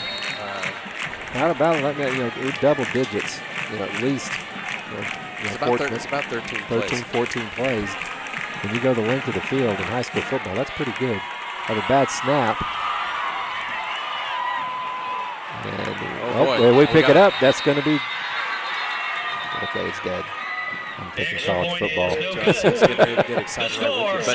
But here's what Southmoore did. They did just now that they didn't do in the first half. The Southmoore Gold Club would like to thank Mid-First Bank, S.H. Bond Construction, Emmaus Baptist Church, Ricochet Remodeling and Construction, CVS Sign, but you're right, they did. They possessed the time. Their support of SaberCat football. They traveled 98 yards. That's really a good job on their coaching staff of putting their players in positions to make those catches and keep that ball moving forward, which they struggled with in the first half. They weren't able to do that. So now it'll be up to Deer Creek to make those defensive tweaks that they need to make to make sure that those opportunities aren't as available the next time around. Absolutely. So it's kind of come full circle. We started out with a 3-point lead, and then got up to 10, and then we've seen Southmoore respond, 13 straight points. Our team really needs to refocus and answer, get an answer here. Need to control the football. So Deer Creek kind of get back to what was working for them, and they've set some things up too with how they've used Burright and with some of the different run-pass options that he's had, where it's been more of an intentional run. And so if they can take advantage of some of that sort of misdirection. Like the first play of the last drive where he hit the wheel right on the right side. Yeah. Got some of those opportunities coming. We'll see. It looks like an interesting finish to this game, that's for sure. But, 4 minutes to go in the third quarter. Deer Creek now trails 13-10. So Cameron Little is going to kick it off. SaberCats here. Last time he did this, he hit the ball all the way. Put it through the end zone both times. See if he does it again. Got those fancy red shoes going on. There it is. Get it back to the end zone.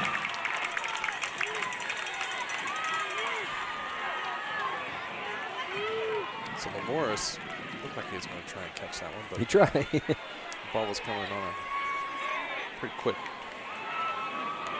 So that'll give the Deer Creek Antlers the ball at the 20-yard line for their second possession of the third quarter. And the sophomores has sort of flipped the script on us. That's right.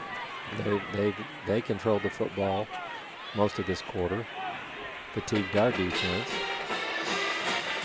We need to get our offense out there with some focus and some intentionality, I guess, to move the ball. So there it is. Again, another good pass that's designed to help Burright start making some of these connections. Just falls incomplete there, and it was intended for Axel Welch. Axel Welch, who's normally got really good hands. Big target. Both offenses have done that in this half. It's like they went in at halftime and said, okay, let's get our quarterbacks opportunities to score some easy passes. Because in the first half, everything seemed to be very deep. Right, they were looking for that fade route that they thought was really going to pay dividends. So here goes Burright on a keeper, just a sweep right. Jarrett Burright out of bounds. He's popping up. Okay, good. You got hit kind of awkwardly. That always scares you when your quarterback gets hit like that. I don't want your quarterback. No, you don't want him taking those kind of hits. He ran a long way to pick up 2 yards. Yeah. Because they started way over here on the hash closest to us. So here we've had 2 plays. We had a drop pass, and it was a good call, with Burright going to the right on the sweep. That's been good to us tonight. But Southmoore was waiting for it. So you can see that having to sit on the sidelines for that whole drive is kind of having an effect on our offensive focus a little bit. Wow. Southmoore brought the heat that time. I think that's the 4th sack for Burright tonight. Yeah, he's getting harassed even on the passes that he's making. He's getting pressure. Maybe we need to go to those shorter routes, like a few of those search routes that happened earlier. Maybe that's the answer to that. I don't know, but boy, those guys are busting through our protection after about a second and a half, 2 seconds at the most. And he did not have long to look around. No, he didn't. You can't go to a second option, which is what the quarterback's taught. Look first, go second, and if you got an enormous amount of time, maybe third, but he's not even having time to go to a second option. So his Deer Creek punter was not a very good one. It went out of bounds. You can see how far up the field the referee moves. About the 34 and a half. We have to be careful here. Our defense needs to make a stand because this game could get away from us really fast. Sabercats will begin the field position has been flipped. That's right.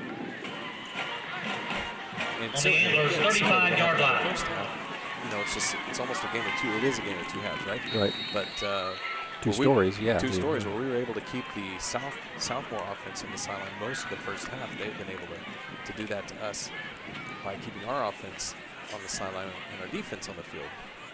It's exactly right. It's the same story, only different players this time. I mean, they flipped this, like we said, flipped the script, and now you've got Southmoore on the move and with all the momentum. We're going to have a timeout. Southmoore. Somebody's time to shoot, maybe. Timeout, Southmoore. But it looked like they were going to intentionally take that timeout too, because you only have the linemen on the field, and you have the skill players over here around the coaches. Yeah, around the coaches. So there's something there. So they were cooking up something. We'll have to see what it is. So after the punt, the ball's going to be at the 34-yard line. The Sabercats have pretty much dominated the third quarter offensively. Absolutely. They just had that 98-yard drive on their previous drive. So now they don't have nearly as far to go. So what can our Antlers do? What can our defense do to sort of stop? Well, the thing about it, I mean, what was it that was hurting them? It was the dualities of those plays. It was the pass run options. And you had a quarterback that was making every decision right. Everything he was doing on that last drive was right. He was making the right reads, right throws, all of those things. Trick play there. So we got Penny Baker in the backfield, and Southmoore's going to rotate those running backs around. Scott was back there, and now we got a little trick play action. Not sure. Looks like officials are conferring there about whether or not that was a penalty. Yep. Discussion. Yeah. Flag on the play. There's just a little bit of, back in the OU Nebraska days when Nebraska would score on that guard Illegal around. procedure, Fumble Rooski, those type of plays. Those have over the years, evolved into illegal plays. It's kind of a sad thing, but yeah. They were always fun because you really had no idea where the ball was. Exactly. So first and 15. Backs him up. Little inside pitch now. Little shovel pass. That's incomplete. Incomplete. It's a forward pass. Pass is incomplete. They're getting into their grab bag a little bit. I know they ran that play in the first half and hasn't worked either time, but they're feeling pretty good about what they're doing offensively, and so they're kind of expanding some of their play selections to see what they can come up with. So Penny Baker getting the calls in the backfield as the running back. Scott's taking the snap. There's Gaines going down the middle. Oh. So that pass was intended for Corbin Platt. I thought Pat Singeri was going to take a shot at that pick because he came over from the right side. I thought we had a chance to make that play. Looked like he had a beat on it. You could tell by the way he was moving that he thought he could make it. Yep. I think Scott showed off his arm strength a little bit right there. That was a rocket. Yeah, he threw that hard. So that brings third and long. So we need to stop here. We That's definitely right. need to stop because they're not in field goal distance. They'd have to punt. So we need to stop. Three receivers on this side of the field makes you think they haven't ran it with Penny Baker in a while. Trips right. There's. Ball is thrown out of bounds. Now in the first half, that was a intentional grounding. Brings up fourth down. They had, I thought the same thing, but before exactly what you were saying. But I didn't think it was the first time. Yeah, but he did a good job of just getting rid of the ball, not turning it over. He had some pressure from kind of his blind side there, and anticipated it really well and ran away from it. Little back to punt. So it was a good decision by Jaden Scott to just heave the ball out of bounds. Dylan Diaz. Another punt for the SaberCats. You should just chip shot this down. It's nice. It might go in the end zone. Yep. It does. Didn't have that backspin on it on the green. No, it wasn't quite. It wasn't my normal 100-yard punt approach. into the end zone. Right. Deer Creek will begin at So the that's a good job 20-yard from line. the defense Yeah, there. big stop there, Scott. Southmoore Gold Club Exactly would like right. to thank Center Stage Photography. And again, bend don't break. Yeah, the thing about it is, we may look back at this particular series and say that was the turning point because all the momentum was with Southmoore, and it still is basically. But to go 3 and out when they're on our side of the field and we were just gassed after a 98-yard drive, that was a huge stop by Coach Stanley's defense. We had a punt that wasn't very good, and the SaberCats had great field position. We were able to capitalize on that. Exactly. A big play right there. So Lamoris Davis on the carry there. He's had trouble Number getting going in 18, the Josh second. Bakari. He really has. On the carry, tackle made by number 87, Camden Braden. It was number 87 on the play. Camden Braden, he hit him in the backfield. And the play was over. Disrupted and ended at the same time. Mr. Braden hit him, popped him pretty good. So this brings up second down and 11. Comes Burright. There's the flare. There it is. And there's nowhere to go even if he caught it. That was probably a good miss, honestly. Because, exactly. Because if Davis had caught that ball, there was nowhere for him to go. That would have been probably a loss of some yardage. Now what's interesting about that play is that I know if they're running these kinds of plays, that there is a setup. Number 28, Jackson Jordan, was running all by himself down the field. And because his guy that was guarding him broke on that flare pass as soon as Burright made the throw. Now, if you pass fake that, There's that pressure again. Not very much time to work his reads. No time at all. It's another sack from the SaberCats defense. And that brings up That fourth down. knocks the Antlers back to the 16-yard line, so it's going to be fourth down and quite a ways to go. Minute 25 to go in the third quarter. And again, it's 1, 2, 3 out almost. I mean, Coach Paul is making some good calls. There's guys that, but we just don't have time. Combination stunt packages that they're throwing at our offensive linemen and our single back is confusing us to the point where we're letting guys through. So here we have a first fair catch of the night. It was handled appropriately It without sure excitement. was. I want to stand up and applaud, because finally it happened. There we go. And somebody caught the ball in a fair catch. That was Gaines. Good job, Donovan. So again, the SaberCats in excellent field position. Fair catch made at the 44-yard line. Gotta ask our defense to do it again. Got to do it again. And they have been on the field a lot here in the third quarter. And really, they really gave up the 198-yard drive. And that sounds bad, but on the other 3 possessions, they've held the SaberCats to 3 and out or something close to that. So. No drive to speak of. Right. So they got a bobbled snap. Good play. That was a fortuitous opportunity for the SaberCats there as Scott completes his pass. Parker Johnson lit up Pass complete. Mr. Scott, Jaden Scott. Donovan Just Gaines on the Complete to number 9, Donovan Gaines. right. And I'm looking at Scott, see if he's going to get up. He's making his way back down the field, and I think he's seeing some birds flying around his head right now. Parker Johnson, wow, what a hit. Right as he threw the football, he got smacked. Great pass, great catch by Gaines, and first down. About a 20-yard gain there. That was a pretty good one. So again, Scott completes another pass. Trent Kimmel. Pass complete to number 23, Trent Kimmel. So they're talking to the backers are talking to the cornerbacks. Like there's some confusion going on. It's a late sub. Yeah, we got 12 guys on the field.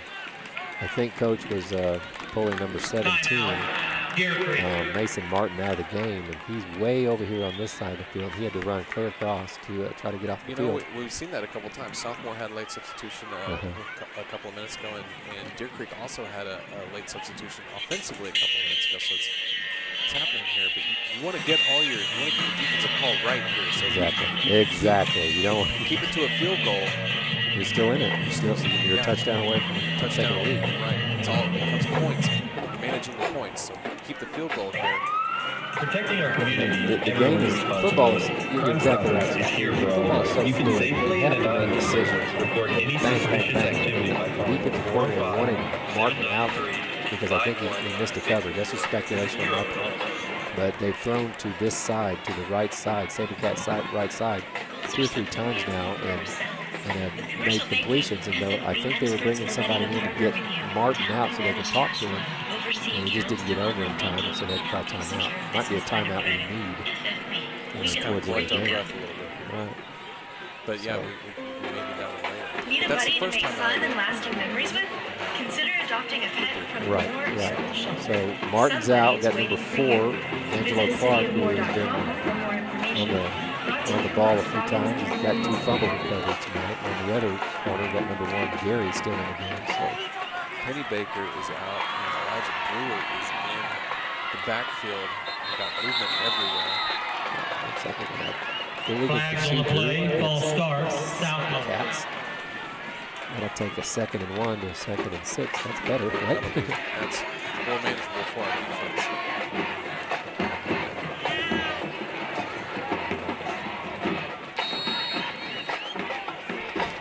So Elijah Brewer and Jaden Pennybaker have been rotating in the backfield. Yeah, that's a big penalty here, Scott, because we can hold them here. I don't know if they have a kicker that can kick a 37-yard field goal. So Brewer on the carry. That answers that question. He's going to make it into the end zone. Touchdown. 19 yards.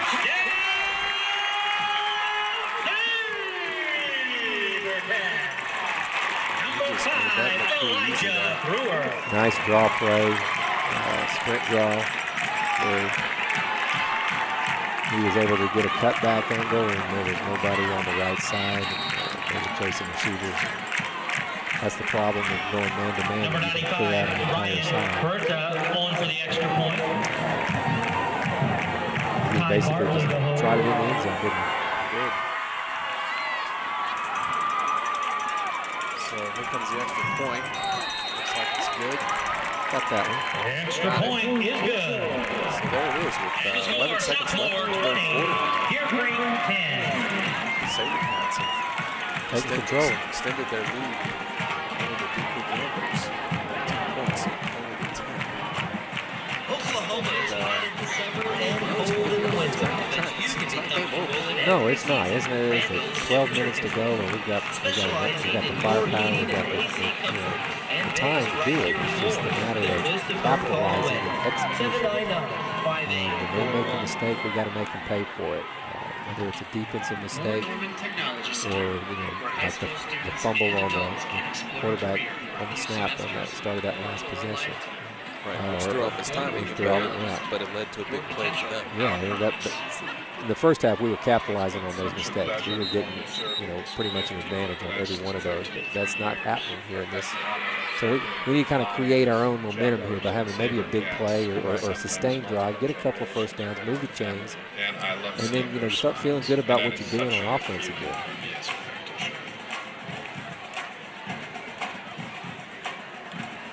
So, and I think one thing that will help with our offense is if we're able to give Burright just a little bit more time. He doesn't get a lot more time. He's working his reads.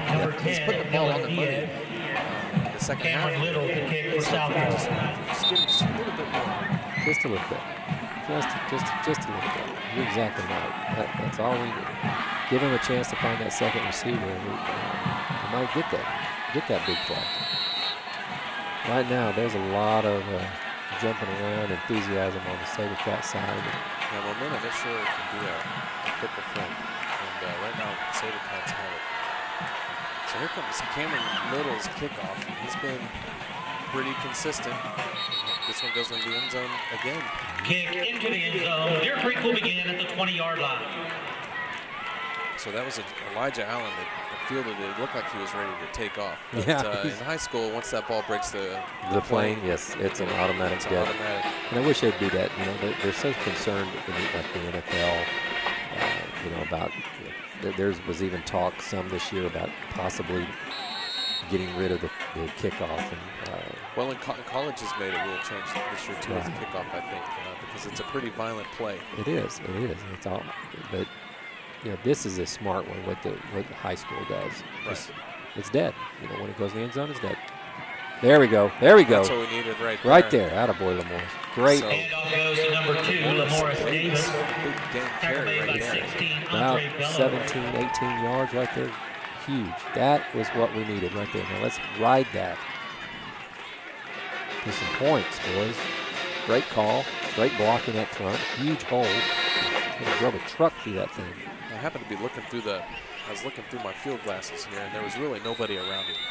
Oh, I mean, the line, give the line a little credit. They never get any press, but the line really opened up. They opened it up that time. They certainly did.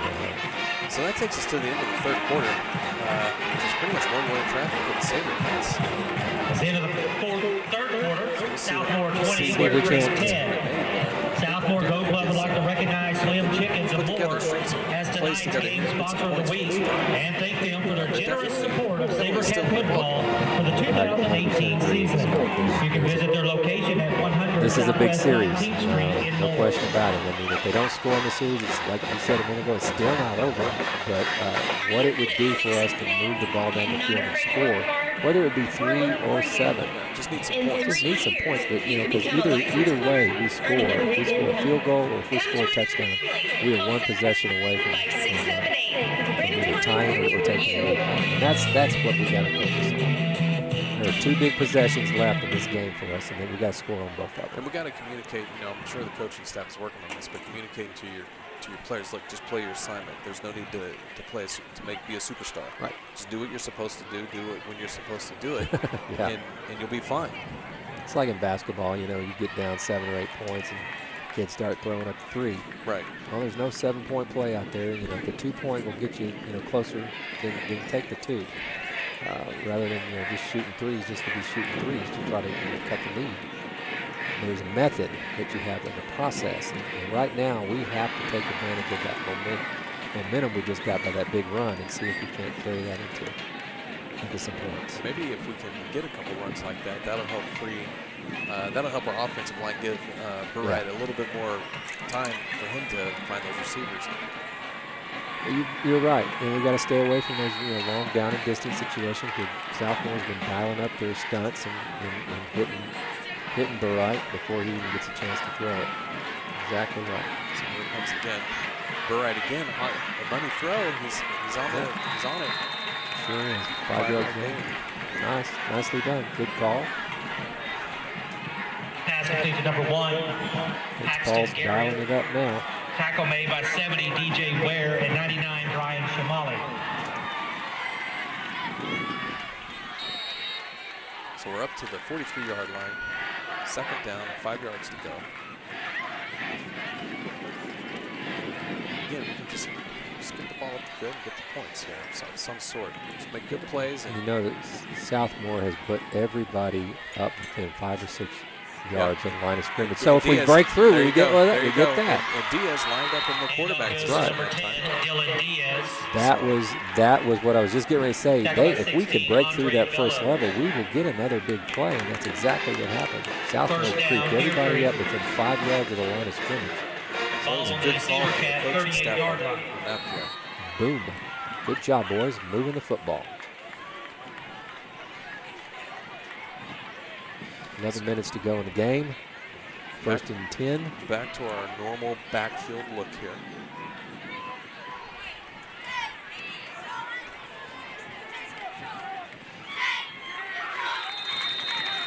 So handoff goes to Davis. Not much there that time.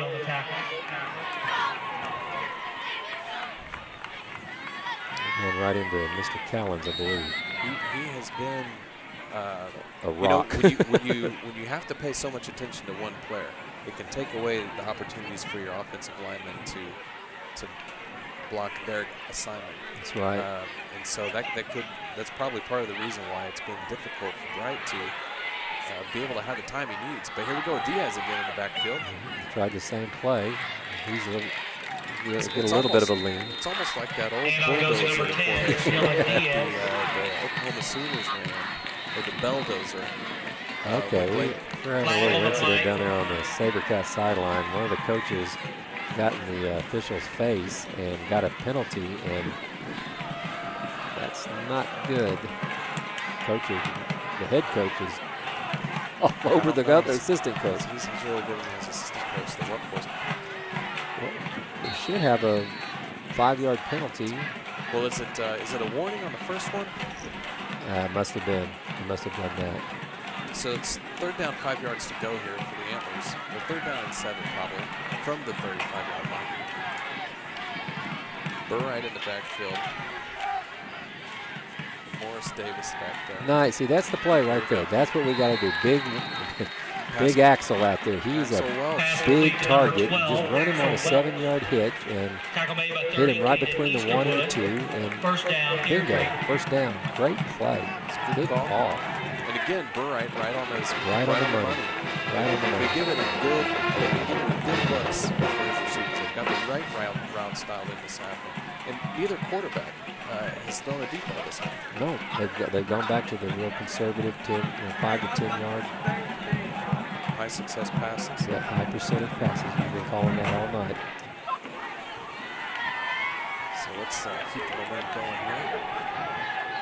Oh, another beautiful read by Burright. Complete to number 12, Axel Welch. Davis has had some Tackle made by opportunities. number 9, Donovan Gay. The run he had earlier stretched him out, and now you're thinking about him. And 1st down, Deer Creek. Play action. We talked earlier about that. They ran the fade up on the left side, and he looked him off. He had time. That's another thing that you were talking about. He looked him off, and he slipped the guy underneath for the shorter pass, and it worked. And we're moving the football. We've got a lot of momentum going right now. We've got to finish this, though, boys. So is that Diaz? Diaz is running back. Handoff goes to number 10, Dylan Diaz. Yeah, Diaz is a little bit harder to tackle, 6 foot 190. Davis is 5'8", 178. I mean, he's not no picnic, but you know, Diaz is just a little bit bigger guy. Maybe that's what coach is thinking about running him. I don't think Davis is hurt. So Diaz is in the backfield. Backfield again. So get another. Right off the fingertip. Another good pass by Burright, right on the money. And again, it's hard to describe how difficult that throw is when you're a right-handed quarterback and you're running to the left. That is. There's so much that has to happen there because your momentum's taken away from where you naturally want to throw the ball. Right. So it's going to bring up a 3rd down. And we are in field goal, so we need to get the points. So we go with a screen nice pass. Screen, great call again. He almost broke that. Pass complete to number 10. It's down about the 11. 3-yard pickup on that. But again, it gets us a good position on the field for field goal too. Like watching the coaches, and Scott, and they were. You could tell they thought for a second, do we go? No. Get that kicker in there. Let's get the points. One possession game. Make it a one possession game. Logan Ward on to attempt field goal. There it is.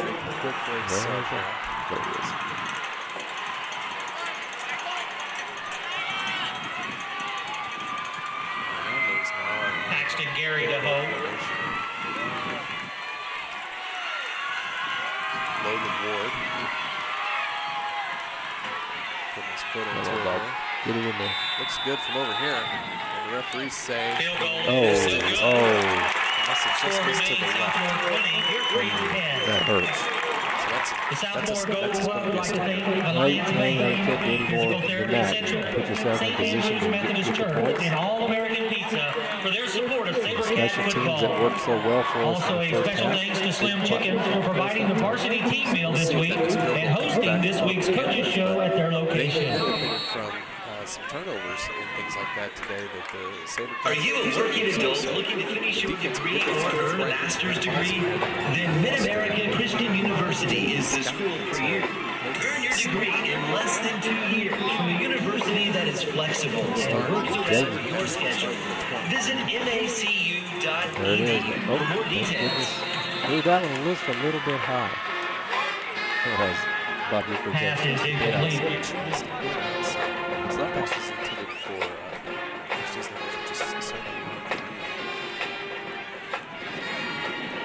think that pass was intended for Marshall. 21 Marshall.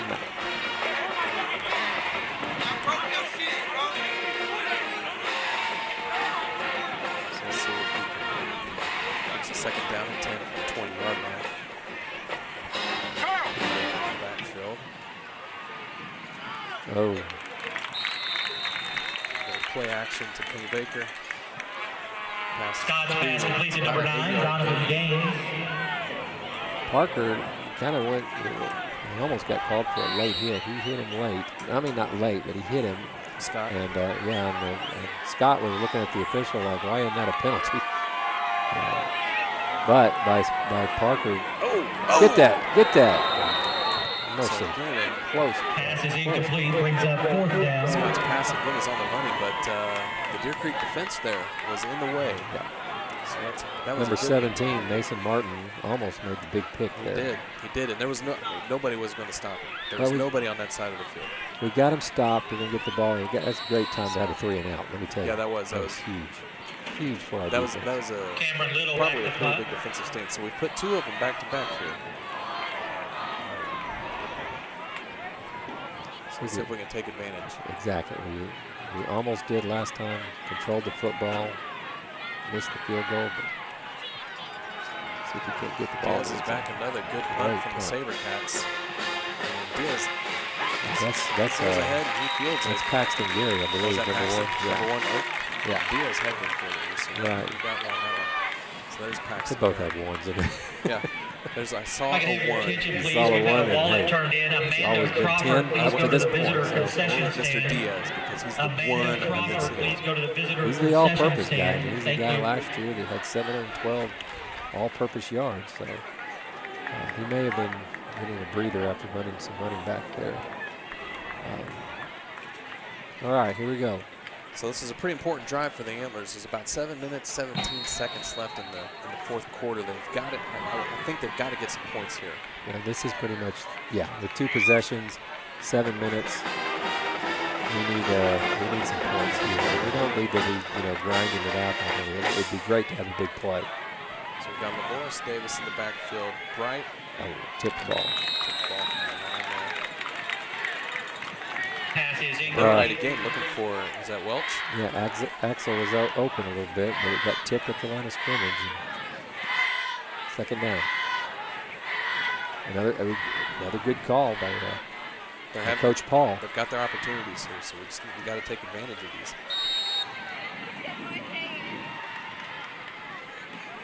Axel's looking for his mouthpiece. There you go. Got to have that to play. Got to be properly equipped. Exactly. And include your teeth. That's right. Because some pretty little girl's going to want to see those teeth one day. Maybe Axel's mom and dad invested in some braces, and you don't want to lose that. Right. So back to action here. I'm on the romantic side. You're on the practicality side. There you go. I've got a son with braces, so I know how that goes. So Burright's pass intended for There is a flag on the play. We'll have an interference call. A little bit too much contact from the cornerback as he was running down the field, and he basically knocked him out of bounds. Linesman calls that an interference. So we're going to get a 1st and 10 here, it looks like. The ball was. You can make a case in college that was potentially uncatchable where that ball landed out of bounds. This is true.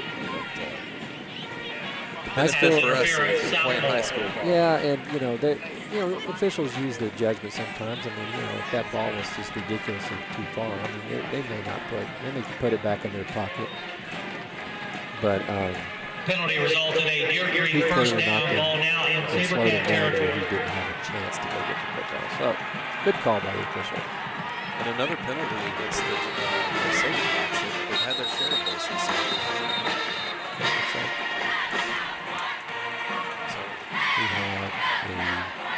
We're gonna. When we were kids, this would look like a contact situation. Everybody on the lane Yeah, exactly. I remember those days. Nobody moved. And then crunch. Right. So Diaz is back in as the running back. There he goes. There he goes. Boy, wow, kid. That's a good run from Diaz. Following the lead there and finding the hole. And it's good for a 1st down and 10. You stretch the field, in this situation, north and south. Made by number 30, Caden Easterwood. Had the blocking, and he just got going downhill, and it was hard to slow him down. He ends up getting 12, 13 yards, right? So the offense is kind of finding its rhythm again. We just got to get the points. We had like the 3rd quarter doldrums defensively, but we've got to get points here. We've got to maintain this so that we can get something on the scoreboard at the end. There's that. Tapped again. Knocked down again. Knocked down again and again. Morris Davis, he was occupying those guys, but Welch had his man beat again on that. So if Burright can manage to avoid the big paws of the defensive linemen, a couple of those just quick hit plays could have gone for big yards.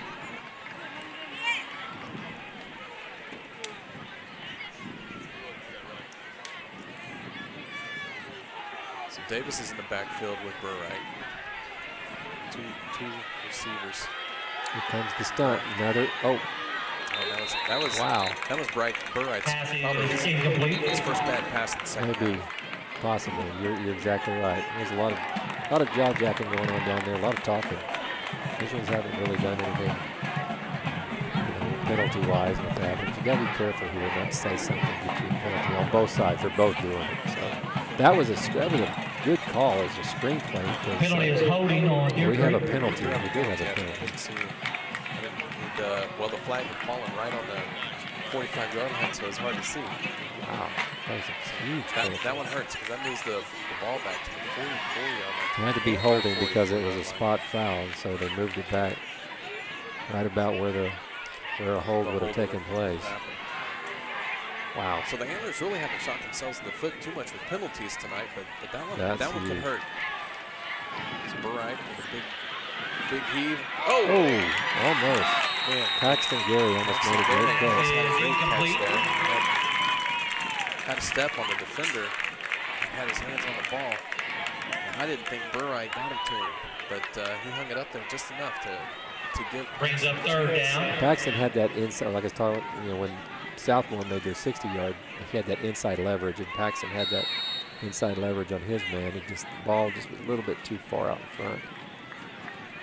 So third down at a country mile. Yeah. So see what Well, Southmore's going to bring the house, so if we can hit something early. But just get it past the line of scrimmage.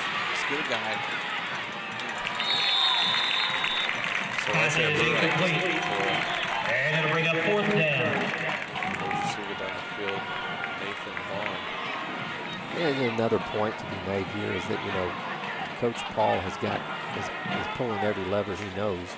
But there's not a full complement of plays yet. Donovan Gaines back for Southmoore. In the repertoire, they're still working things through and out. And so there may not be as many plays that he can go to right now that, his kids are going to be able to execute. So that's another. So he's gone to some screen plays, and we don't know how many more they have, but that seems to be something that could work. Right. We'll see, but we're out of time. We're down to 6 minutes, 6:12. 41, Parker Johnson. Kenyon Jarvis. Again, a reminder, tonight's game is streaming live at yourview.com, and it will be replayed Monday evening at 7:30 on Cox YourView Channel 3 in Oklahoma City and Tulsa. Another 3 and out. Also, be sure to go to yourview.com for game Fortuitous to highlights bounce our and way. So it's going to be really important right here for the Antlers to not give up a long drive with nothing at the end for the SaberCats, because the clock is ticking. There's about 6 minutes left. And B, they can shut them down again with a 3 and out. Then it'll be down to, again, we're still looking at 2 possessions that we have to score in. Right. One of those possessions might have to be something in the form of a big play. Right. And this is high school football. You see this stuff happen all the time. Drop ball, picked up, run back for a touchdown. Had an crazy first quarter, that's for sure. Exactly. So Scott and Pennybaker in the backfield. Flags from all over the place. Flag on the play. Really False good season. start. Penalty's going to go against the SaberCats. They've had a few. It was a fairly clean first half for the most part. We've had a few more penalties in the second half here. It's just the nature of high school football. You've got 16, 17-year-old kids out there that come make mistakes. They're going to have an oops. They're going to forget that snap count. I think sometimes it's hard to remember that when you're watching these kids play. Right, They're it still really kids. is. They're They're kids that are playing at a high level. Right. With a lot of complexity. Deer Creek again had Scott on the run, but they have had a hard time. Oh, he's going to throw. He's going to They've throw. had a hard time getting the sack. So we got a intentional We've got grounding. another intentional grounding. Wow, loss of down. That's huge. Intentional grounding, Southmoore. So again, he's now. I mean, we're both looking at each other, sports fans. Scott and I are looking at each other like, wow. He had a receiver. I'm not trying to defend. No, we don't want to the defend the bad SaberCats, guys, but but there was a play just not even 10 minutes ago that was where similar. very We did the similar. same thing. Yeah. No So, call. I don't know. Well, Coach Stark has got questions, and he's not getting answers, and he's not very happy right now. And I can't say that I blame the guy. He just, how is that intentional grounding twice? when Scott has been on the run, threw it out of bounds, a receiver in the general area, not specific. And maybe that was a rule change or a point of enforcement. Ooh, big play. The right word, but point of focus for the referees is maybe doesn't change it. And that was Pennybaker there. Yeah, there was another bad snap, and a late handoff to Pennybaker and stuffed him on the 5-yard line. So 5:43 to go. That's right. So this has been a good defensive. Defense playing lights out right now. They are, and they caught a couple breaks here with a bobbled snap and the penalty, but it's put them in a very good position. So if they keep the ball in front of them here, just a simple handoff to Pennybaker. He's brought down to 7. It's a good, smart, conservative play. Keeps the clock running. 5:19. on the carry. So they'll probably punt this. 41 Parker Johnson on the tackle. Will be 4th down. 50. Paxton Gary's official needs to crank the clock. Okay, come on. Paxton Gary back for the end.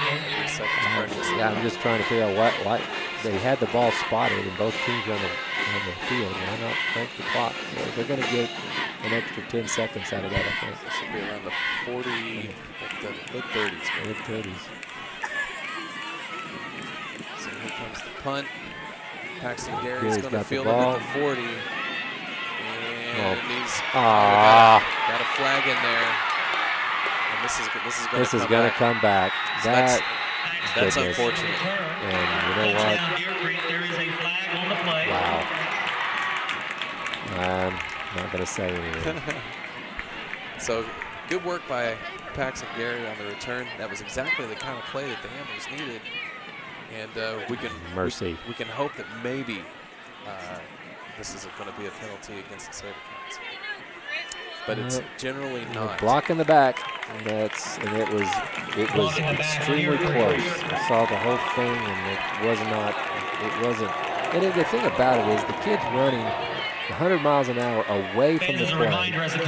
Had nothing to do with the play. And it was close. It's a play where you don't have to throw that. The kid that got blocked was not going to make the play. And that is the problem as a coach. Over 25 years of coaching, that's where I've always had a problem. Exactly. I mean, that's the first thing. The play's running away. Why are you blocking him? But two, as an official, have a little bit of discernment there that kid's not going to make the play. You're going to have a holding on almost any play, every play.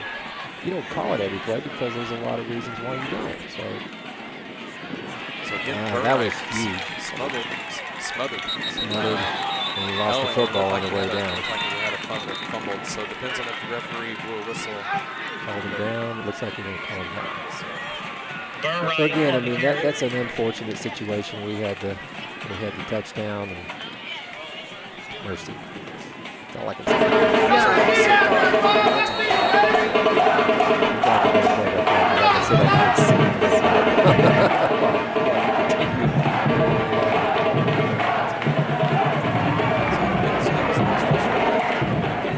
Their defensive line is given our offensive line fits in the second half.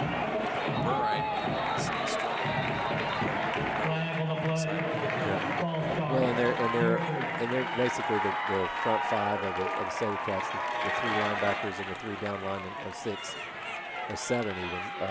They're just pinning their ears back right now because they know we have to throw the football. Right. And they know they've had success getting to the quarterback, so it's just kind of like open season right now. And they're really coming after it. So you got to figure out. Jarrett's got to be careful here. He doesn't want to get hurt. He doesn't want to get hurt, but also if you've got some sort of quick hitter play. Here's a going from Diaz. Something like this. Baby. Just get through that first line and go up the field. Handoff goes so to after number all 10, of that was only second down. Diaz. And now we've got third. Got a very manageable. Marshall Mack on the tackle. So Diaz did a good job. Brings up third down. Up some chunks of yardage. So the ball's down to the 37-yard line. Diaz in the backfield. This is 2 down. They're going to go 2 downs. They're not going to punt here, that's for sure. Ball back to Diaz. You got to go for it now. You got 3 minutes Carry left, and you still by have to number have 16, Andre Bellows. Number 70, If DJ we can score Ware. here, Brings we'll up go back fourth to down. the onside that we've executed tonight. Right. And hopefully get third time. So it's 4th down and 5 yards to go. So you don't need a deep play here. There we go. There's great call by Mr. Burright right there. So voice inflection gets more people to jump off sides than anything. Hard count. That's exactly right. He did a really hard cut. And that outside backer bit. Oh, they're going to give him a first down on it, it looks like. Sure looks close. Eyeballing it here. That gives us a free timeout there. So quick. That'll give the coaching staff an opportunity Exactly. with the boys. Free timeout here. And maybe script out a couple plays here because it's time. Call 515-8090. That's exactly right. We'll be able to let's look at this. If we get this, we're going to run that. Right. You know, let's get some things put together.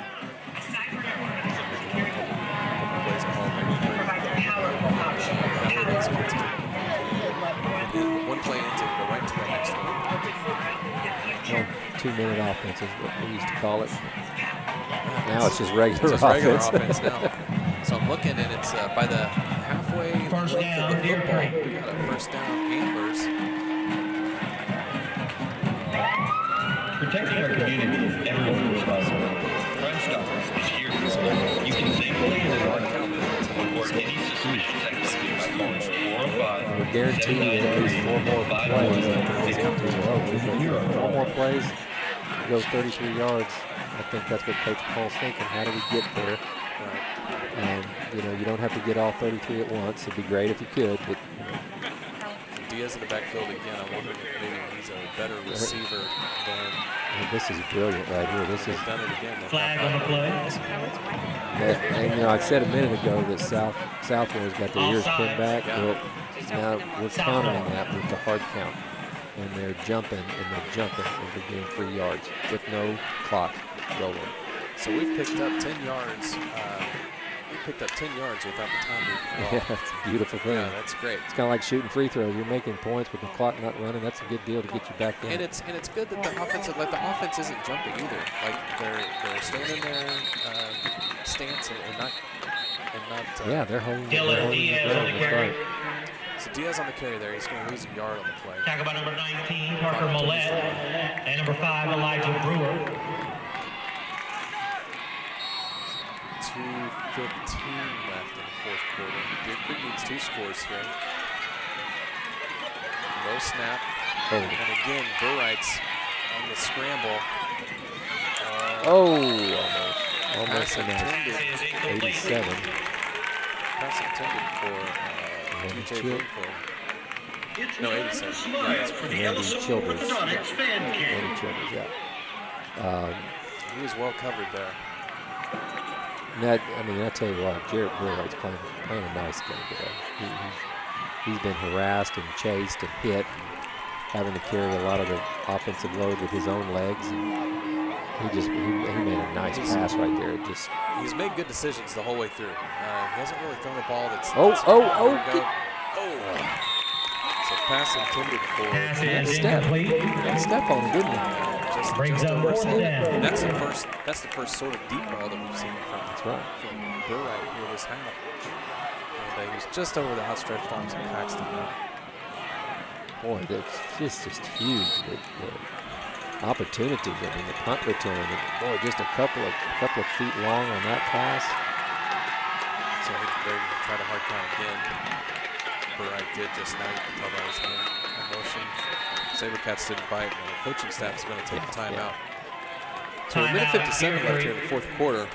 That's the second timeout that the Antlers have used this half. Contest concludes. There will be no one allowed on the field until directed by administration and security personnel. Points that they have to make. At the appropriate time, please proceed in a safe and orderly manner. Here? What's your game plan? It's 4th down and 5 yards to go. The hard count to go just a second. Please exit Well, the you field don't try to score immediately here. You as try to time get the first down, expires. and then you get into The that Moore Public hurry-up Schools mode where Athletic Department appreciate your you support in rehearse attending this, this contest especially and all on events the day throughout the before. year. the game. You go through what we'd call tornado or just any kind of name for your hurry-up offense where you're just methodically getting down the field. It doesn't have to be long plays, but you rehearse this. So if we get this first down, then we're going to go into probably that speed-up mode and try to get bam, bam, bam, bam, bam. And hopefully one of those can get us in the end zone quick. We've got too much time going on. It's not a high percentage, but you practice it because this is why you practice it for, is to be in this situation. You got to have something in your back pocket that you can go to. We used to call it tornado, and we would just there's 5 plays. 5 plays, you run 1, 2, 3, 4, 5 in a row. You know what's coming next. Everybody knows what to do. So that is scripted. That is absolutely scripted. To go as quickly as possible for your unit, right? Right. And it can be lethal. You can get down the field very quick. Back on the field here. Diaz is in the backfield, and we have it.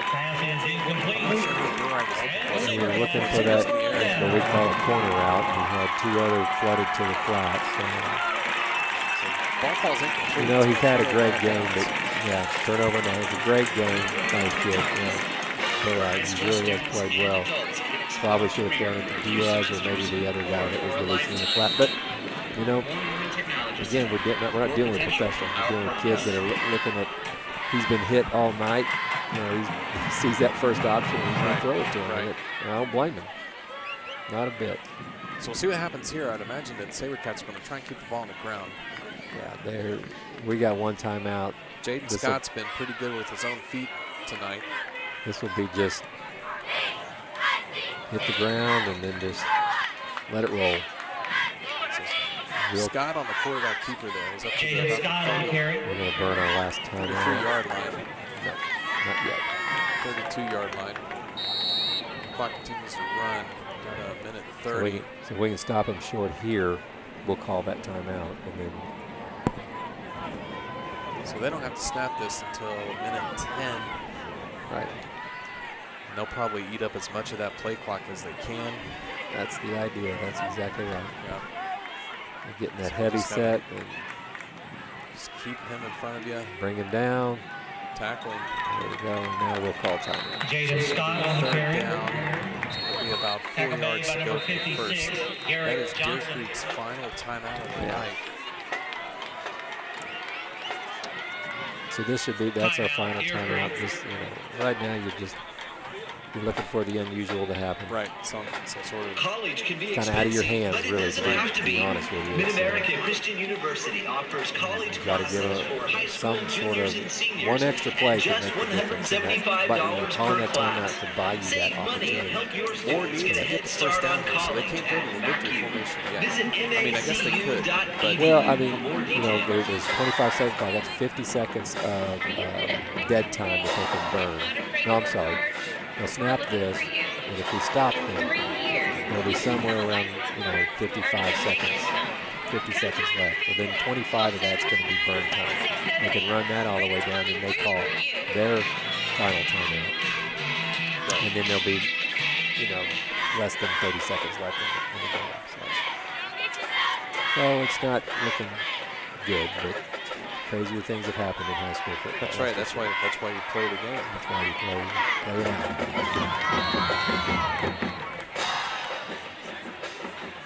So almost back to live action. The play clock has started. It's ticking down to 10 seconds left on the play clock. Go up and stop him. That's what you didn't want to see happen. He could break through. He's gone. Big kid, 6'2", 200, rolling down the field. Touchdown.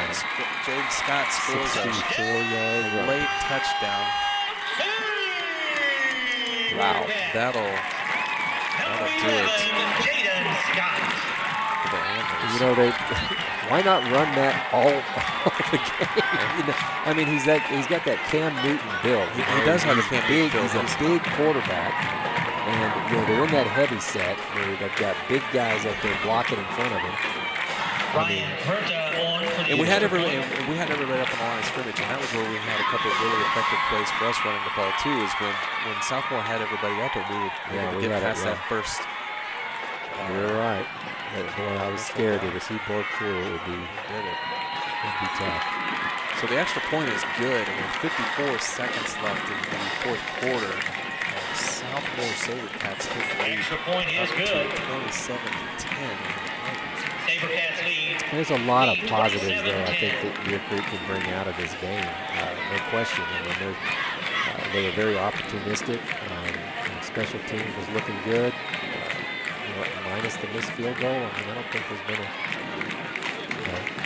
a special team screw up, to be honest. I mean, the special teams have looked good.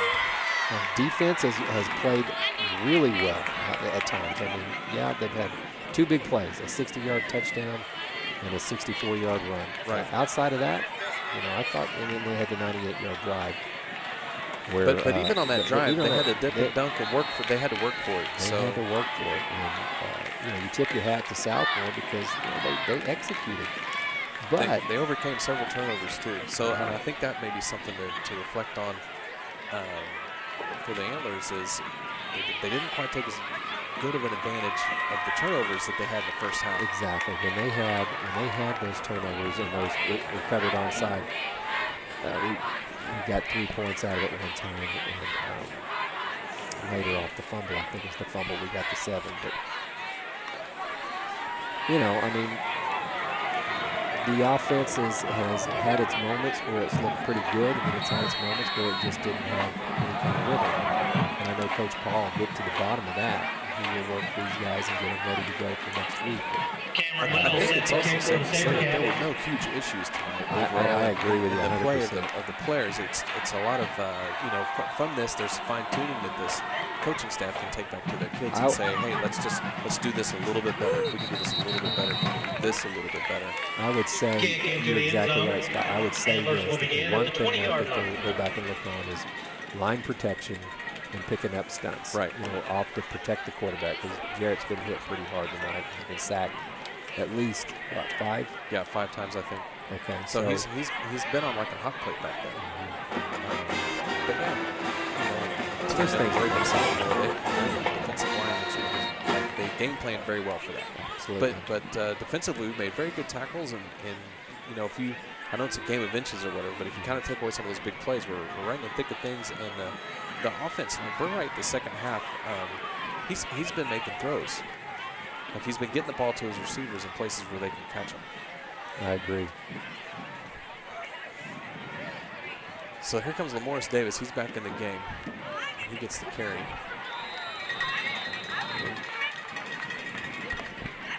Handoff goes to number 18, Josh McCarry. New backfield in there. Tackled by number 91, running back, Corey number 18. Callens.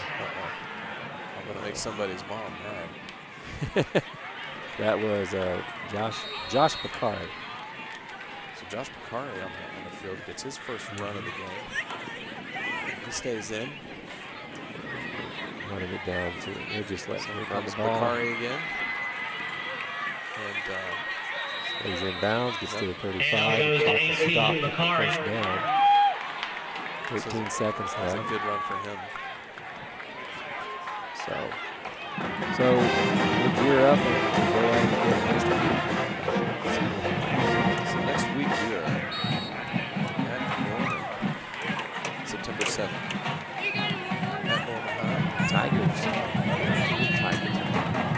Kickoff will be at 7 o'clock, which means we'll be on Anglo Vision about 15 minutes before that, give or take a couple. 3-2, and then we're not going to snap the ball. That'll be the game.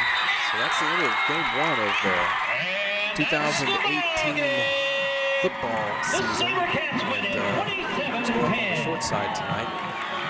Again, we've got good things to look forward to. I think I really believe that there's a lot of good things that Coach Stanley can build on despite the loss. And sometimes like we were saying, playing up this game, we still can have a full complement of schemes offensive plays and defensive schemes and things like that. So definitely these guys will be a little bit better. Like I said a few minutes ago, there just wasn't a huge significant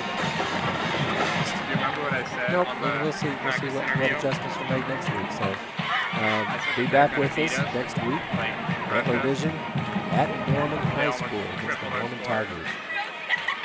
Scott Hazelwood, this is Rick Harris. We're going to sign off tonight. Thank you for listening to Deer Creek Antler Vision.